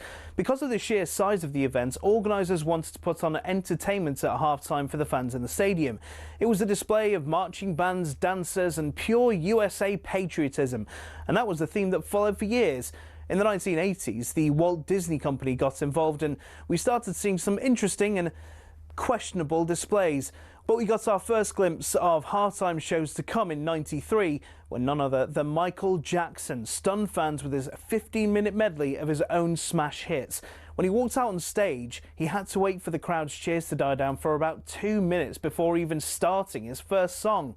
Diana Ross, Gloria Estefan, Phil Collins all starred in their own shows, as did Aerosmith, who performed alongside NSYNC. Things got a little bit out of hand in 2004 when Justin Timberlake and Janet Jackson produced perhaps the most famous or infamous wardrobe malfunction in history. Shows from the likes of Prince, Lady Gaga and Beyoncé are considered by critics as the best. To give you an idea of the scale of things, Rihanna's 2023 halftime show included roughly 800 people. These ranged from backing dancers to stage crew to camera operatives broadcasting to millions around the world. The whole stage for that show was built in roughly 8 minutes and was broken down and cleared away in the same time.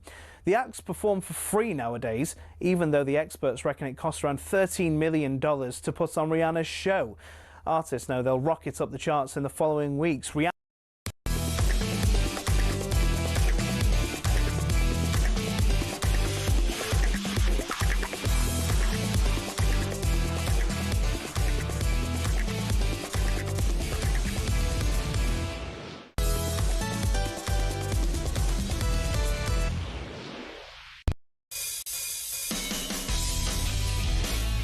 It's got 11 o'clock. Adi Oladipo alongside Spencer Oliver, alongside Al Stien.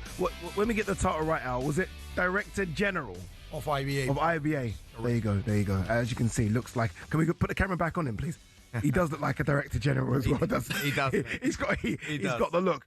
We were talking off camera just during the break about IBA, and there's like, okay, let's kind of explain this on camera as well, because there'll be a lot of people at home listening thinking, okay, what is it?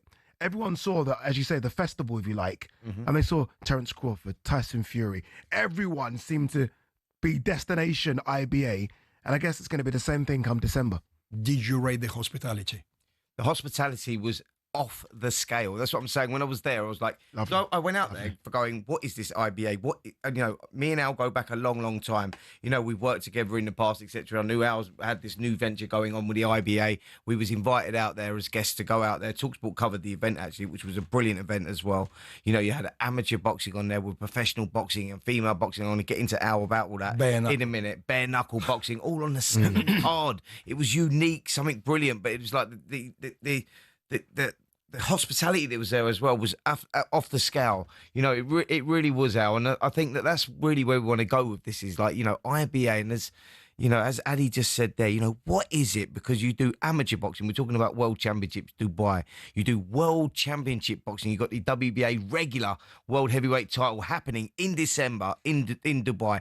IBA, explain it to us, mate. And this is the most loving, hospitable, generous organization in the world by far, honestly. International Boxing Association, run by someone called Mr. Umar Kremlov. You met the guy.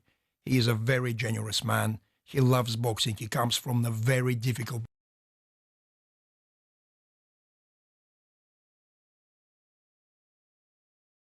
had siblings, they shared gloves and all that stuff. And he said, when I achieve something in my life, I make sure that boxing is ruling. He loves boxing. Honestly, he loves boxing as much as Turk El Sheikh does, and possibly for the different reasons. So what I want you to explain now is, you know, IBA boxing, how does professional boxing and amateur boxing. You know, you can have an amateur boxer that can step up and box a professional, or vice versa, and they can get in the same ring. You might have an Olympic gold medalist boxing a current world champion. Do we all like that? Firstly, no. But what? Do we all like that? Because I think Jalalov's done quite a bit of that, hasn't he? Jalalov done plenty of he's fights. done that. As you've seen, he's getting found out gradually as well.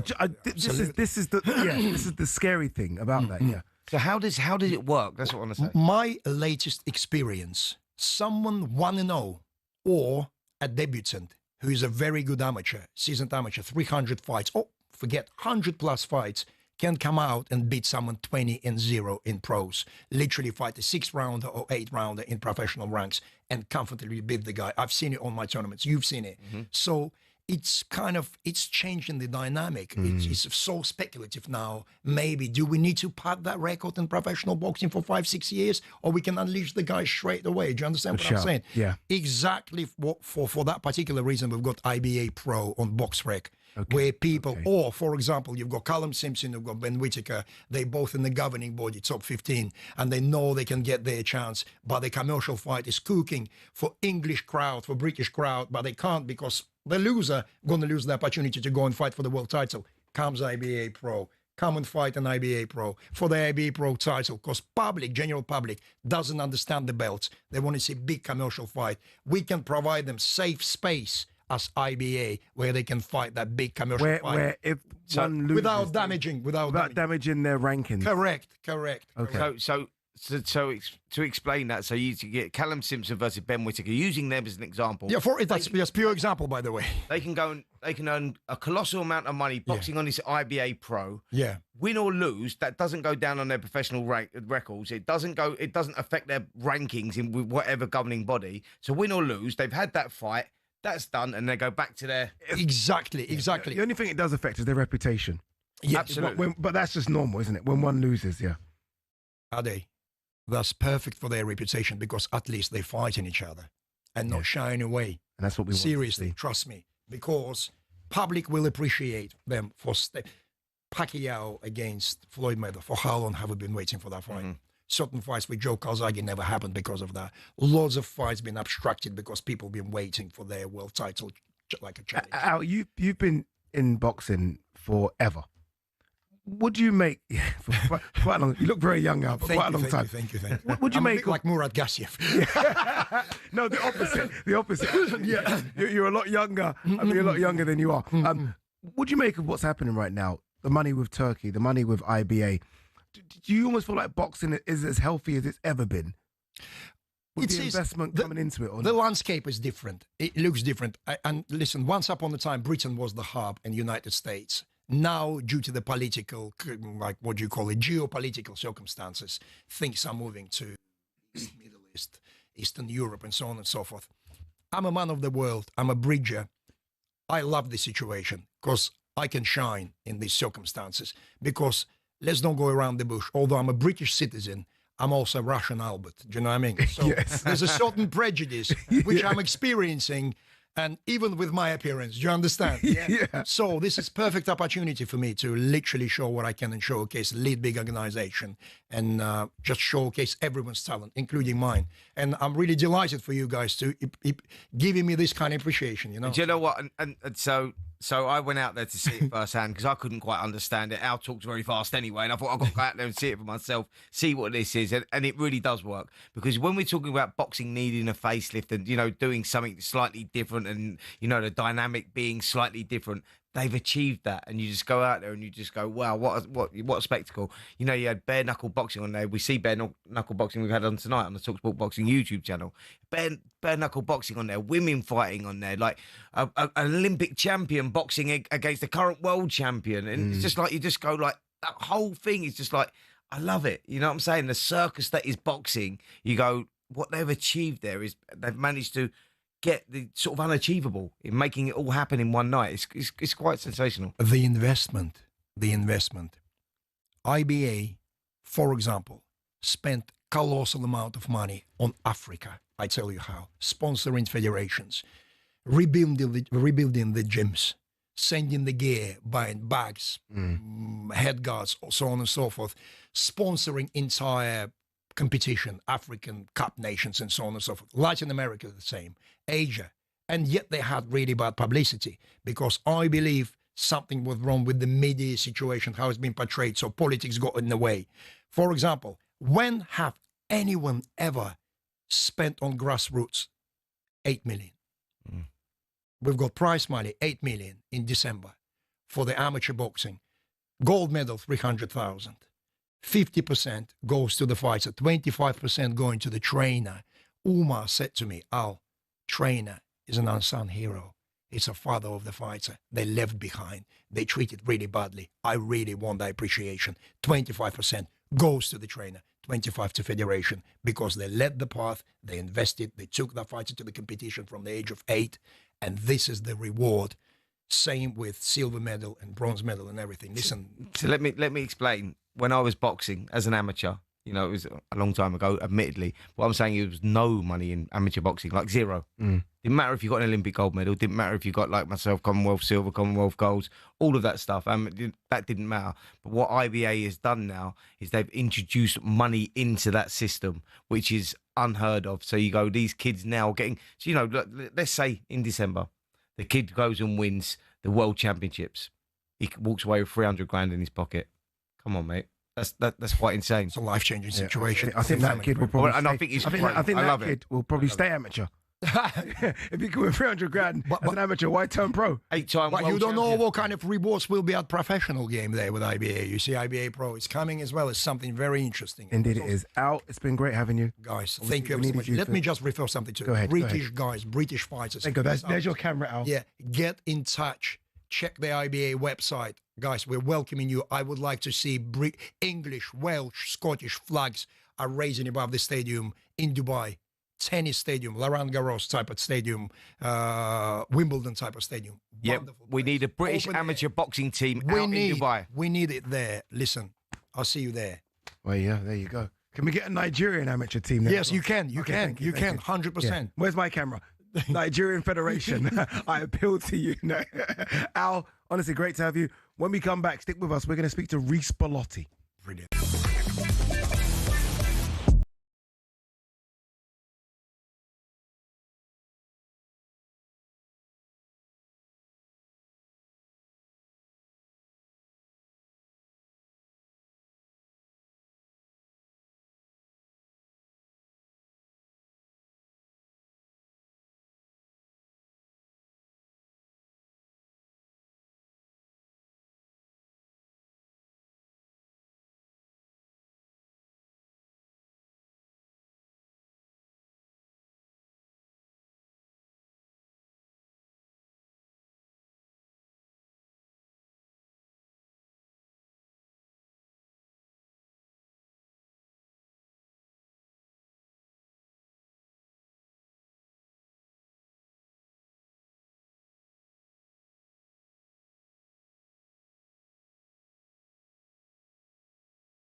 Wow, it's been a fiery show so far. It's been an incredible show as well. We've had Bilal Fawaz in studio, emotional with manager, promoter Steve Goodwin. Echo Usman joined us as well, didn't he? Obviously, he's got a big fight coming up with Jack Cattrall. We had the great, emotional, colourful Al Siesta. And now we're going to a guest that look, I felt extremely sorry for weekend just gone in Sheffield. It's so much so that I had to go and see him in his change room immediately after the decision was read out because I thought it was hard done by. That man is Reece Bellotti. Reece, really appreciate you coming on. Thank you very, very much. Reece, you would have watched the fight back. Obviously, in the immediate aftermath, everyone's emotional, right? You would have watched the fight back. The scorecards, again, were 92-99, 93-97, and 93-97. When you watch it back, do you still believe you won? Oh, can we hear Reece? Can you hear us? Can you hear me? There you go. That's better, Reece. There you go. Yeah, I'd like to say I've watched the fight back a couple of times, and in every way, I believe I won that fight. The only three people that didn't at that time was the judges.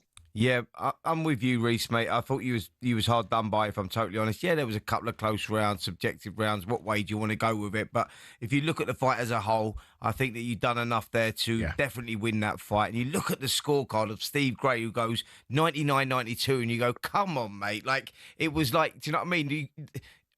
You couldn't even see a draw at best, you know, for me, for Josh Padley. I thought that you was very hard done by. But the scorecards, 99-92, 97-93, 97-93.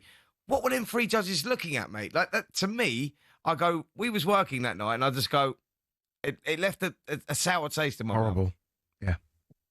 Yeah, like you say, my initial thought, I was thinking maybe they was watching a total different fight to what was actually happening.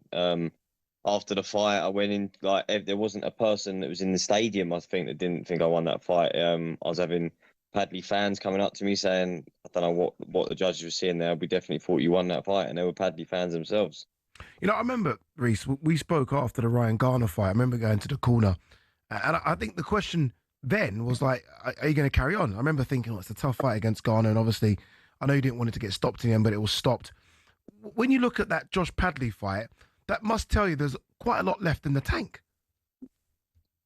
Yeah, like you say, I've always believed in myself. I always think I've never really performed at my 100% best. I've performed well, but I always believe that I'm a better fighter than I've shown. And like I say, Garner was a very good fighter that night. And I'm like I say, when you're in the ring and you're fighting, you understand whether you win or lose. Against Ryan Walsh when I boxed him, obviously the scorecards, I think it was a split decision, and even I thought at the time, this is mad, because I knew that Ryan Walsh beat me that night. Same with Jordan Gill. Like, fighters themselves know, and I believe Josh Padley knows. If he was being really truthful with himself, he knows that he got beat that night.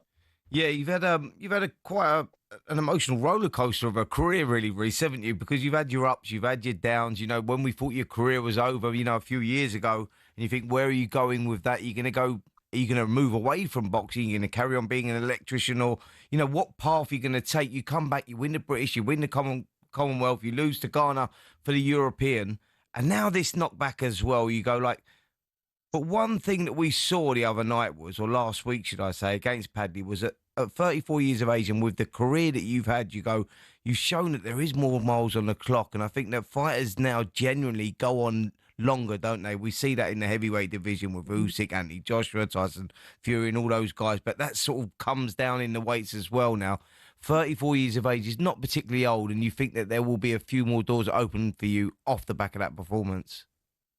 Yeah, absolutely. Like you say, the age thing gets brought up a lot nowadays, and as long as you're dedicated and you stay healthy and you're very consistent in what you do in training wise, there's no reason why you can't go on for longer now. Reece, has there been any conversation at all about running it back? We had Bilal Fawaz in the studio. Obviously, he had a controversial draw, I thought, with Janae Boston, and they ran that back, and we saw Bilal get the rightful victory Saturday just gone. Has there been any conversation with Matchroom, with Padley's team about doing it again? I've had zero contact with anyone really, to be honest. I think the fact that obviously on the scorecards Padley's won the fight, I think where it hasn't been a draw as such, they haven't actually entertained the talk of it at all. He's come out as well, though, hasn't he? To be fair to him, Padley, look, obviously he's going to say he won, but he's come out and said those scorecards were bad as well, to be fair to him, hasn't he? Yeah, 100%. Like you say, he knows deep down. I'm sure he does, and we're all fighting men. So I'm pretty sure if he got offered the rematch, him as a fighting man would take the fight. And listen, I'll jump at the chance again. You know, I remember when it was announced that you're going to fight Josh, especially after coming off a stoppage defeat. I remember everyone scratching their head thinking that was quick. It's a quick turnaround, isn't it? Really, from a stoppage defeat. When you win, it's a bit different. Are you going to get back in there again straight away, or is it going to be a bit of a break now, Reece? Because you do a bit of a break, Reece. You can pause and put the feet up, or is it a case of not want to get straight out there again? No, like you say, I'm getting old, aren't I? So I can't got time to waste.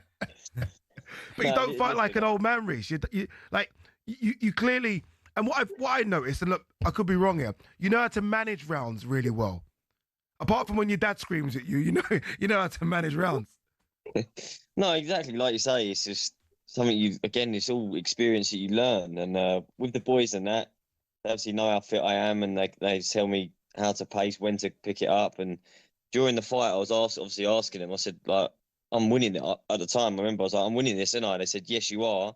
He said, but don't forget, Padley's the home fighter, so you've got to win these rounds a bit bigger coming towards the back end of the fight. So they kind of felt the vibe, I guess. Do you know what, though? I think what you proved there, Reece, is that you've still got a lot left in the tank, mate, and there's still a lot of big nights out there for you, because one thing you are is fan-friendly. You know, you deliver every single time. You go out there, you fight with your heart on your sleeve, win, lose or draw.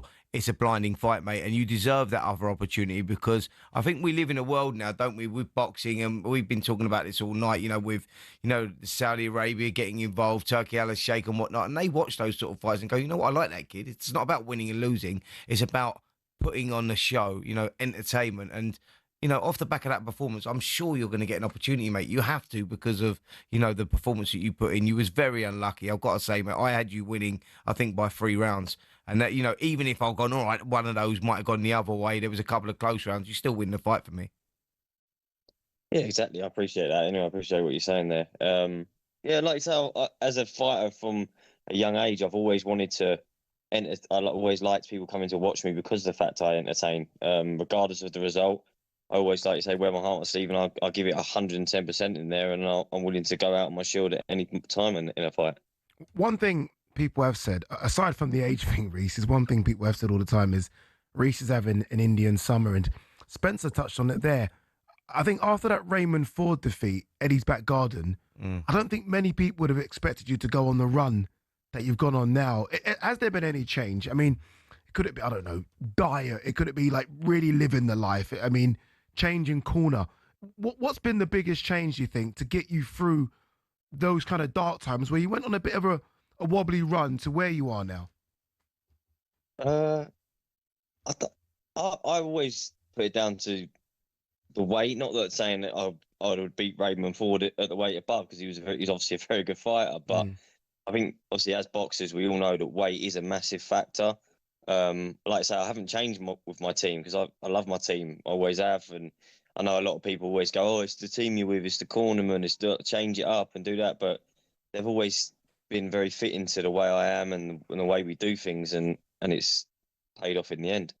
Yeah, I think, listen, I can speak from experience, mate, that weight is a huge thing. And jumping up from featherweight to super featherweight, which you done, might only be 4 pounds, but that is huge when you're talking about fluid water, and that's all it is. And I think that's what we saw with you when we were seeing you lose those few fights, on the spin, back to back, 3 fights back to back. You look at that and go, I don't think that's down to age or deterioration. That's down to weight, because you could see that you was way too big for that weight. And as soon as you change that, you have a bounce of 6 wins on a spin, winning the British and Commonwealth, and doing what you should be doing. And it's just been unfortunate in those last couple anyway. Ryan Garner was a tough fight. It was tough for you. He showed a lot of character in that. And in the last one, I thought he was very unlucky against Padley. So I think there's a few more out there, mate, for sure. But try and have a rest, though. Try and have a rest, though, mate. Like you ain't got to fight every 8 weeks. I'll be honest, I love it. Like I say, it's, and my life in general isn't a rest. You know what I mean? I'm flat out. I've got 2 kids, and you know what I mean. We're always busy and doing something, so it is part of my life. You know, as much as Reese, I think I say you won, and I've said this to you, right? And Spencer's saying it now, and I think a lot of people on the broadcast said it as well. At least a few people on the broadcast said it should have been a lot tighter. How difficult is that to take? Because I went in, obviously I came into the changing room straight after to see you, and I could see your face and your partner and all the team. Everyone was down. And as much as me and Spence say, yeah, you won, and, cheer up type thing, the fact is, the record books say you lost. The money goes down in the next fight. It's difficult to get a next fight. There's a lot that goes with it. It must really, really frustrate you.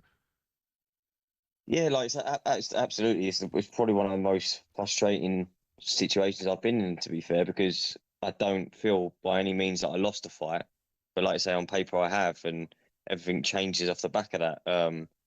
I've obviously, like I say, I've been loyal and I've been with Eddie Hearn my whole career, so I'm hopeful that Eddie Hearn will sort of come up trumps and offer me something that I deserve, and that's something I can get my teeth into. Fancy a trip to Saudi? Have you ever looked at those cards and thought, wouldn't mind being a part of that? Everyone seems to have gone out there, right, and enjoyed that over there just for a few days. Something a bit different as opposed to, what you've been doing recently, which has been the away fighter.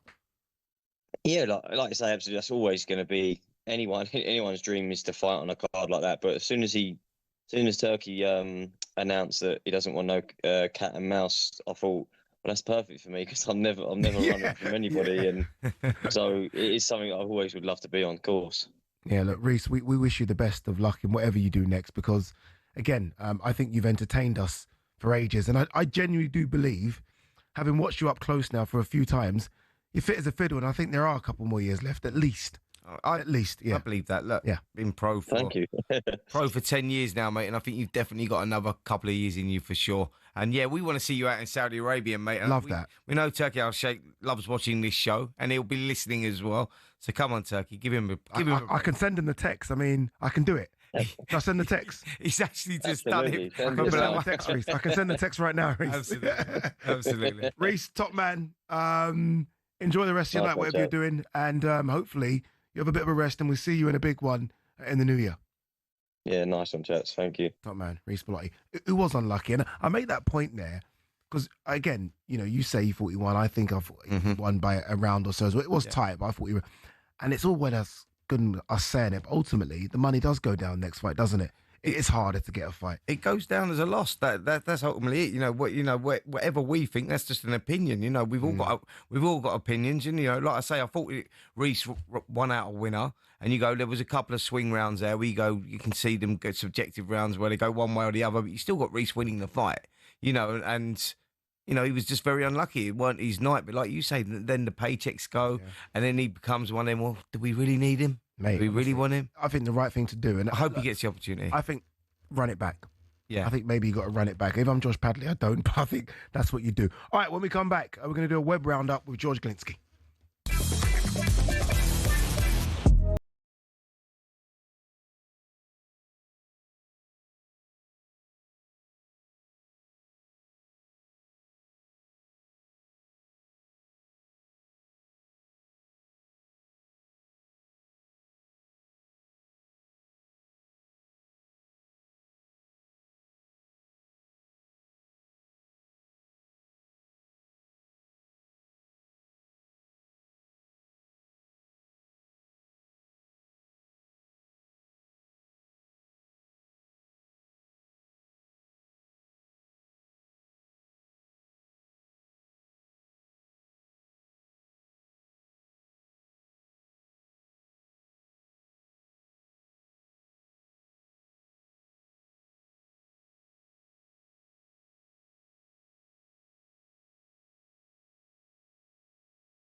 The Lions. Real-life fantasy rugby. Bitter rivalries set aside in a quest to create the world's best team in weeks. There's nothing like it, but who on earth had the idea and how did it all begin? Incredibly, the first Lions tour was organised and funded by three men who played in England's first ever Test cricket match. Opening bowler Alfred Shaw, opening batsman Arthur Shrewsbury and captain James Lillywhite. The 1888 Lions squad then made up of 17 English, 4 Scots and 1 Welshman.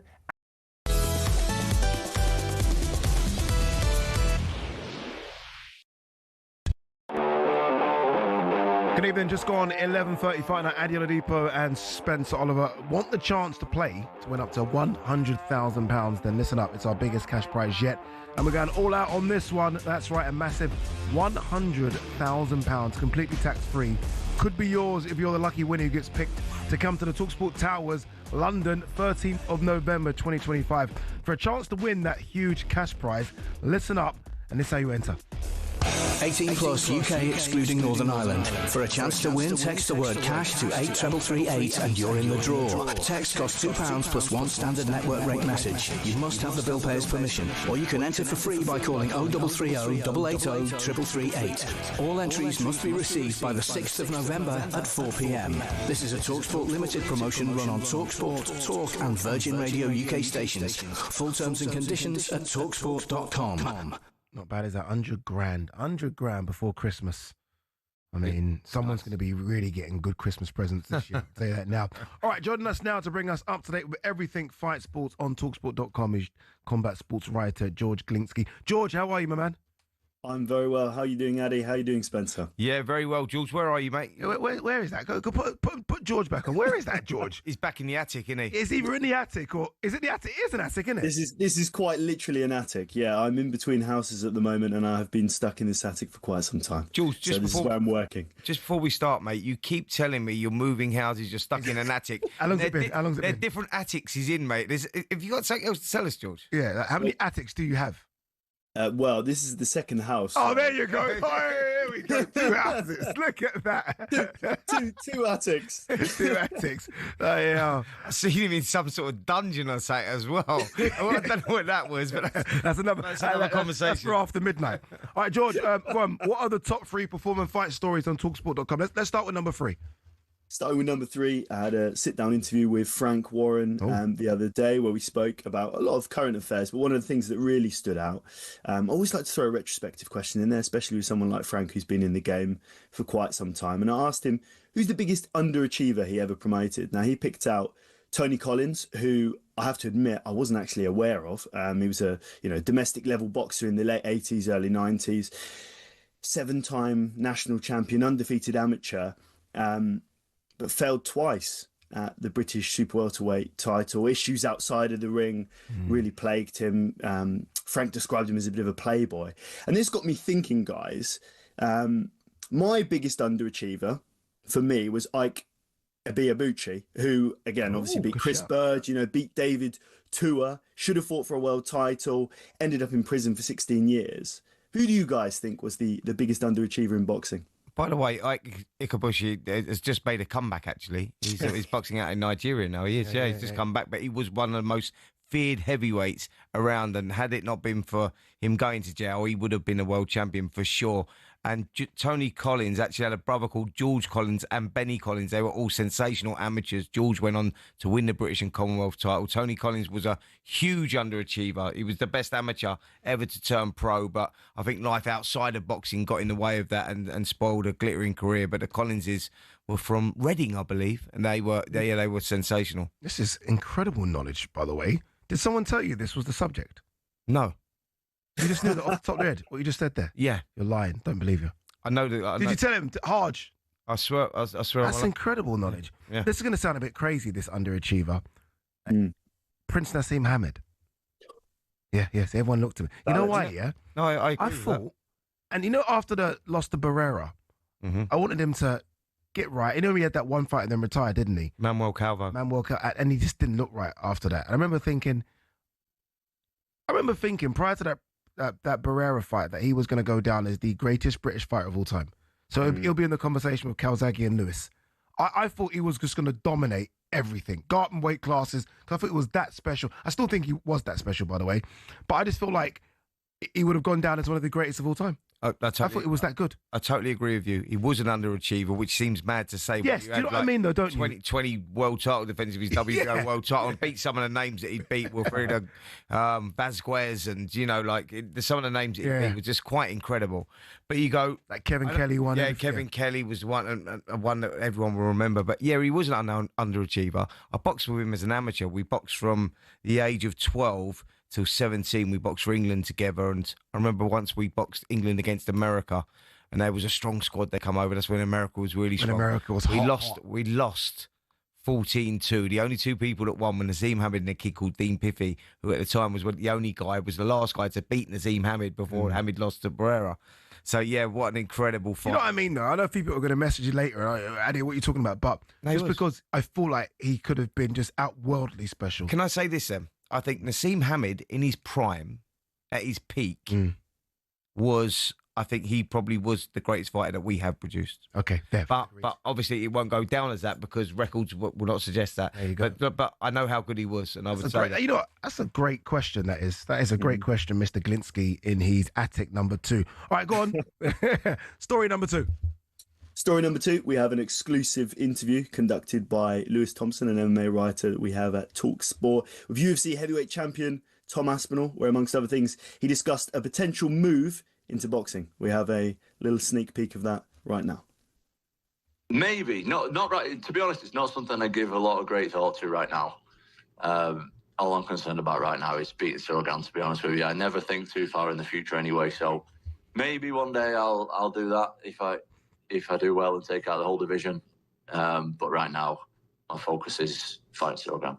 Yeah, I mean, I've got some boxing experience, but by no means am I a world-level boxer. But that's why I'm not looking forward. I'm not looking into it too much right now. If the opportunity does come down the line and I'm in a good place to do it, I'll do it. But right now, that's not of interest. Yeah, I just want to kind of like go old school with it and just beat the next best guy. That's what I want to do. I just want to prove that I'm the best, really. That's all I'm concerned about doing. I love Tom Aspinall. He must be the most humble killer out there. Like, it'll take you, destroy you in a few seconds. And obviously, Cyril Gane is right. That's the one next.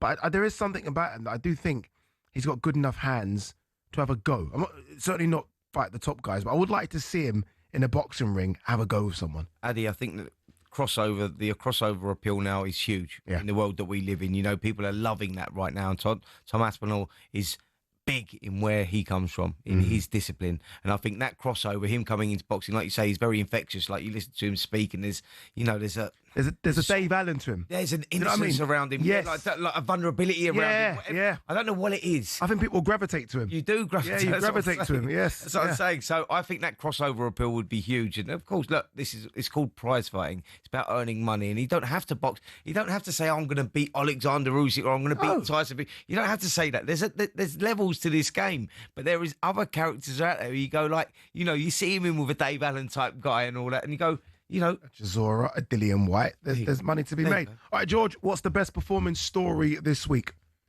The best performing story is a little interview that Alexander Usyk conducted with Ready to Fight.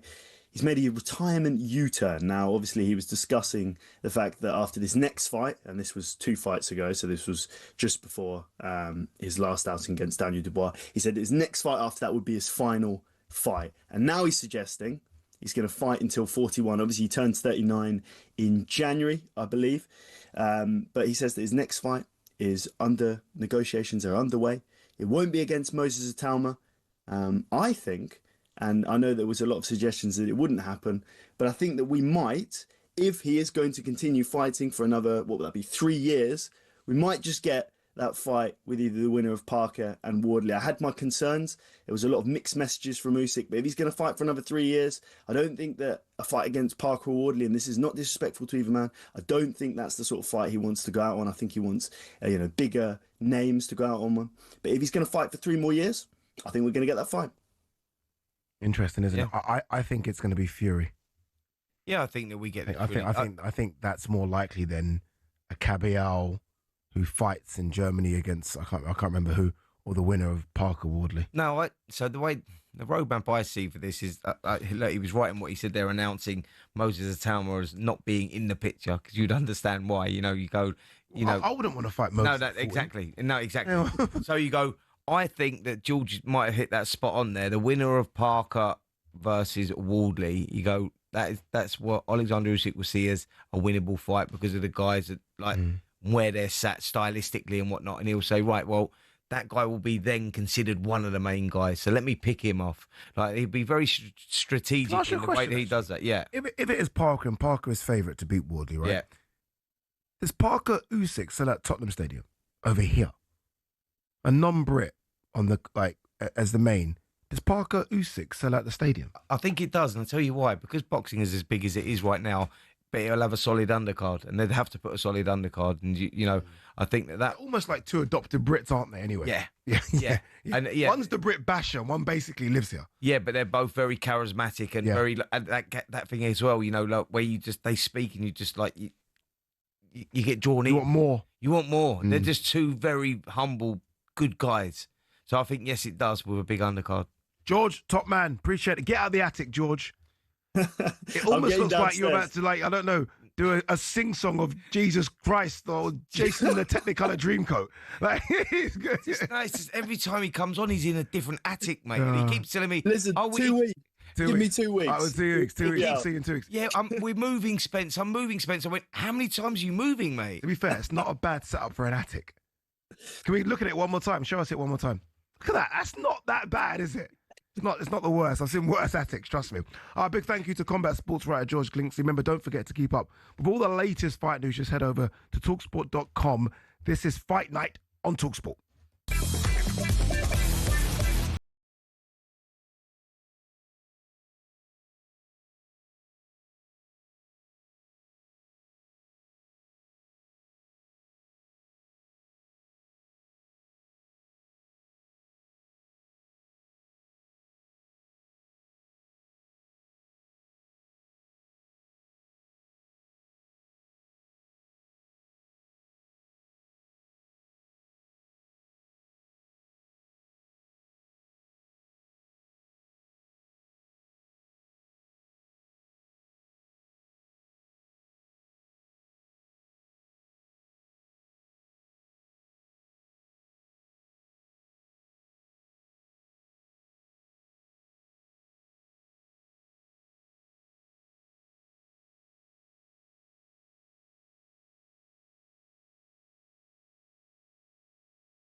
Good evening. Fight night on talkSPORT. Adi Oladipo, Spencer Oliver. I can't believe it's coming up to 12 o'clock.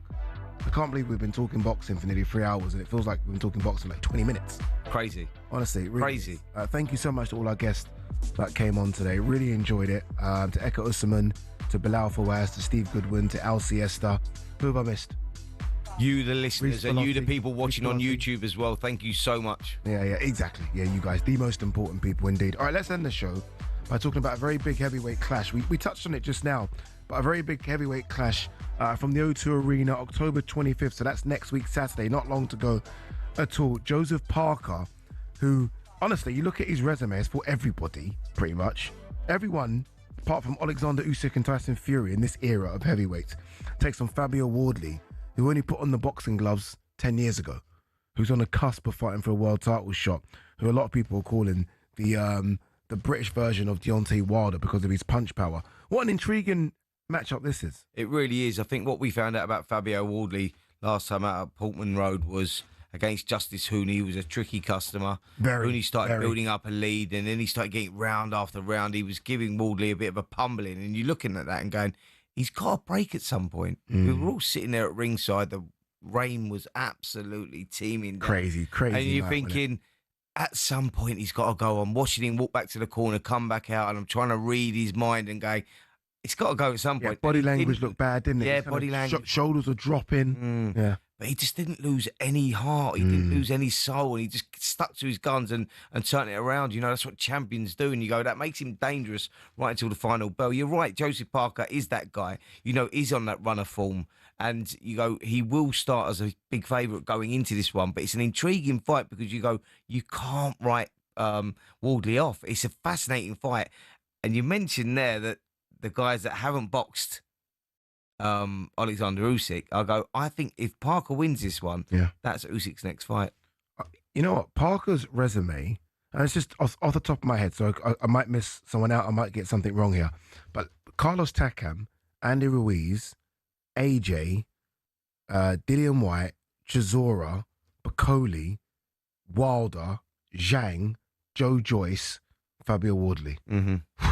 Yeah. That's a guy that literally fights anybody. You know when people say I'll fight anyone? You missed one Chisora out. Did I miss? Oh, yeah, it was 2 fights with Chisora, wasn't it? Yeah. Two good fights as well. Look at that. But he's just his recent run, mate. Like, you look at those performances, I mean, against Zhang Zhang, where he was rocked a couple of times, showed that, you know, the heart of a lion that he's got, you know, and you go, like, the Deontay Wilder fight, going into that one, people go, like, a lot of people talk about Deontay Wilder, well, he was shot, he was gone. No one knew that at the time. No one knew that, and he didn't know that. So going in there, the pressure on his shoulders going into that fight, and the way he met fire with fire, and he, you know, he bullied the bully in many ways. Does that prepare him, that Wilder fight, for Fabio? I think Fabio has a bit more than Wilder, which is weird to say, considering that one's been boxing a lot longer than the other. But Fabio's maybe a bit harder to read, but that fear of, I don't care if I get chinned. Well, I think that what Parker gained from that, and this is the experience that you can't buy going into that Deontay Wilder fight, is you could not have had any more fear, and you'll never, ever build up any more fear than what he would have had going into that fight. Because Wilder was the man. And you just looked at it and you just go like, this guy is the, you know, considered one of the biggest punchers of all time, not just his modern era. Going into that fight and the way that Parker fought that tactically, you go, that takes balls. You know, he met fire with fire. He punched when Wilder was punching. He gave Wilder the opportunity, but he beat him at his own game. And I think that, you know, I just looked at that and go, you know what, Joseph Parker is one of those improved fighters. It's very difficult to beat. So, yeah, of course, it's a tough night for Wardley, but I love the character of Wardley as well. That's why I think this is a great fight. If Parker wins, I think you're right. I do believe that Usyk will fight Parker. If Wardley wins, would Usyk fight Wardley? Possibly. Okay. Possibly. Yeah. I mean, where else does Usyk go? Like, you know, we're talking about, like, Usyk coming out just recently saying, I don't want to fight Moses Atalma. You go, well, sort of, if you don't fight Atalma and you don't fight Parker and you don't fight Wardley or you don't fight the winner of those, so where are you going? Fury. Where is it? You go Fury. Yeah. Yeah. Maybe that's it. But bigger money fight, isn't it, ultimately? But then you say, what is he achieving from that? What is he getting from that? Agreed. Do you know what I mean? We don't want to see you. All these, you fought Dubois twice, AJ twice, Fury 3 times. We want to see other names. Yeah, of course. We want to see other names. What I'm saying is when you beat like AJ, Fury, and or like the 3 times, when you beat and Dubois, you beat the 3 main names twice, then what is the point of risking your legacy to go over it a 3rd time for what? There's not going to be, what belts are going to be on the line? What is it all about? Yeah, what self-satisfaction do you get beating Fury again? Yeah. Yeah, as opposed to having a knock with Parker or Caballero or Wardley. Yeah. I think those are more sexier fights.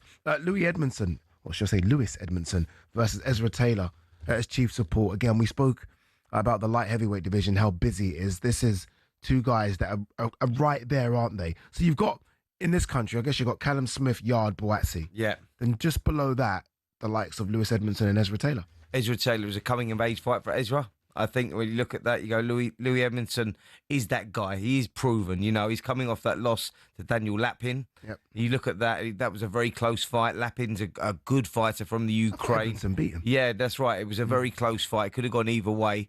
So he'll feel like he's got something to prove. But for Ezra Taylor, this is the fight that he's wanted. This has been building for some time now. But Ezra, this is his time to see, this is the acid test in many ways. We know what Edmondson's all about. We know what he's going to bring. Great fight. Really looking forward to it. There's a name on this card that a lot of kids might not recognise, but we adults will. And it's good to see him back. Mitchell Smith. Yeah. Now, I remember when Mitchell Smith was the guy. Remember that? Might have been about a decade ago. It was. About that, was. And he was a young kid. He was boxing for Frank Warren. Yep. And he was racking up win after win. He had all the moves. Everything about him. All the angles. Then felt, had troubles outside of boxing. Big troubles. And it looked like his career was over. I've got to tell you a quick story about that, actually. Go on. So he comes walking into our gym. I'm there with Don Charles and we're training. This was 4 years ago, maybe. Comes walking into the gym. Fat as a house. Unbelievable. Like, must have gone up to 16 stone. This kid was fighting at 9 stone 4 at the time. I think it was 9'4". Went huge, and I thought, there's no way back for him. His journey back has been quite sensational, phenomenal. I'm glad to see him back, because there were times there where you went, what's a shame? What a waste of a talent. Oh, mate. What a waste of a talent. He had 1 loss inside the ring, sort of got in trouble outside of boxing, fell by the wayside a little bit, and you thought, what a waste of a career. And he's back. And I'm so happy that Frank stuck by him as well. Yeah. To put him on this card. Yeah, it's fantastic. And a nice big card. And hopefully he does look good against Arnie Dawson. I don't know too much about Arnie. I know a lot about Arnie Dawson as well. Yeah, mate. Unbelievable. Yeah. Arnie Dawson. It's not an easy comeback fight, really, then, is it? Arnie Dawson's I think he's 7-0 or 5 KOs or something like that. But we had him boxing for when I was doing the UK versus USA, myself and Roy Jones had a team together. Arnie Dawson boxed for us out in Texas for the UK. Did he win? Yeah, he knocked some geezer out cold. And so then we had the return, didn't we, at Stamford Bridge. Yeah. And Arnie Dawson goes in against the American kid. Uppercut, boom, kid falls forward, bam, face plant. Arnie Dawson did that? Yeah. And that's who they put Mitchell Smith in with? Yeah. Well done, Frank. Yeah. Spence, it's been a great show. Yeah. Thank you very much. Remember, just a reminder, talkSPORT are going to bring you a commentary of that heavyweight clash that we've been speaking about live from the O2 as Joseph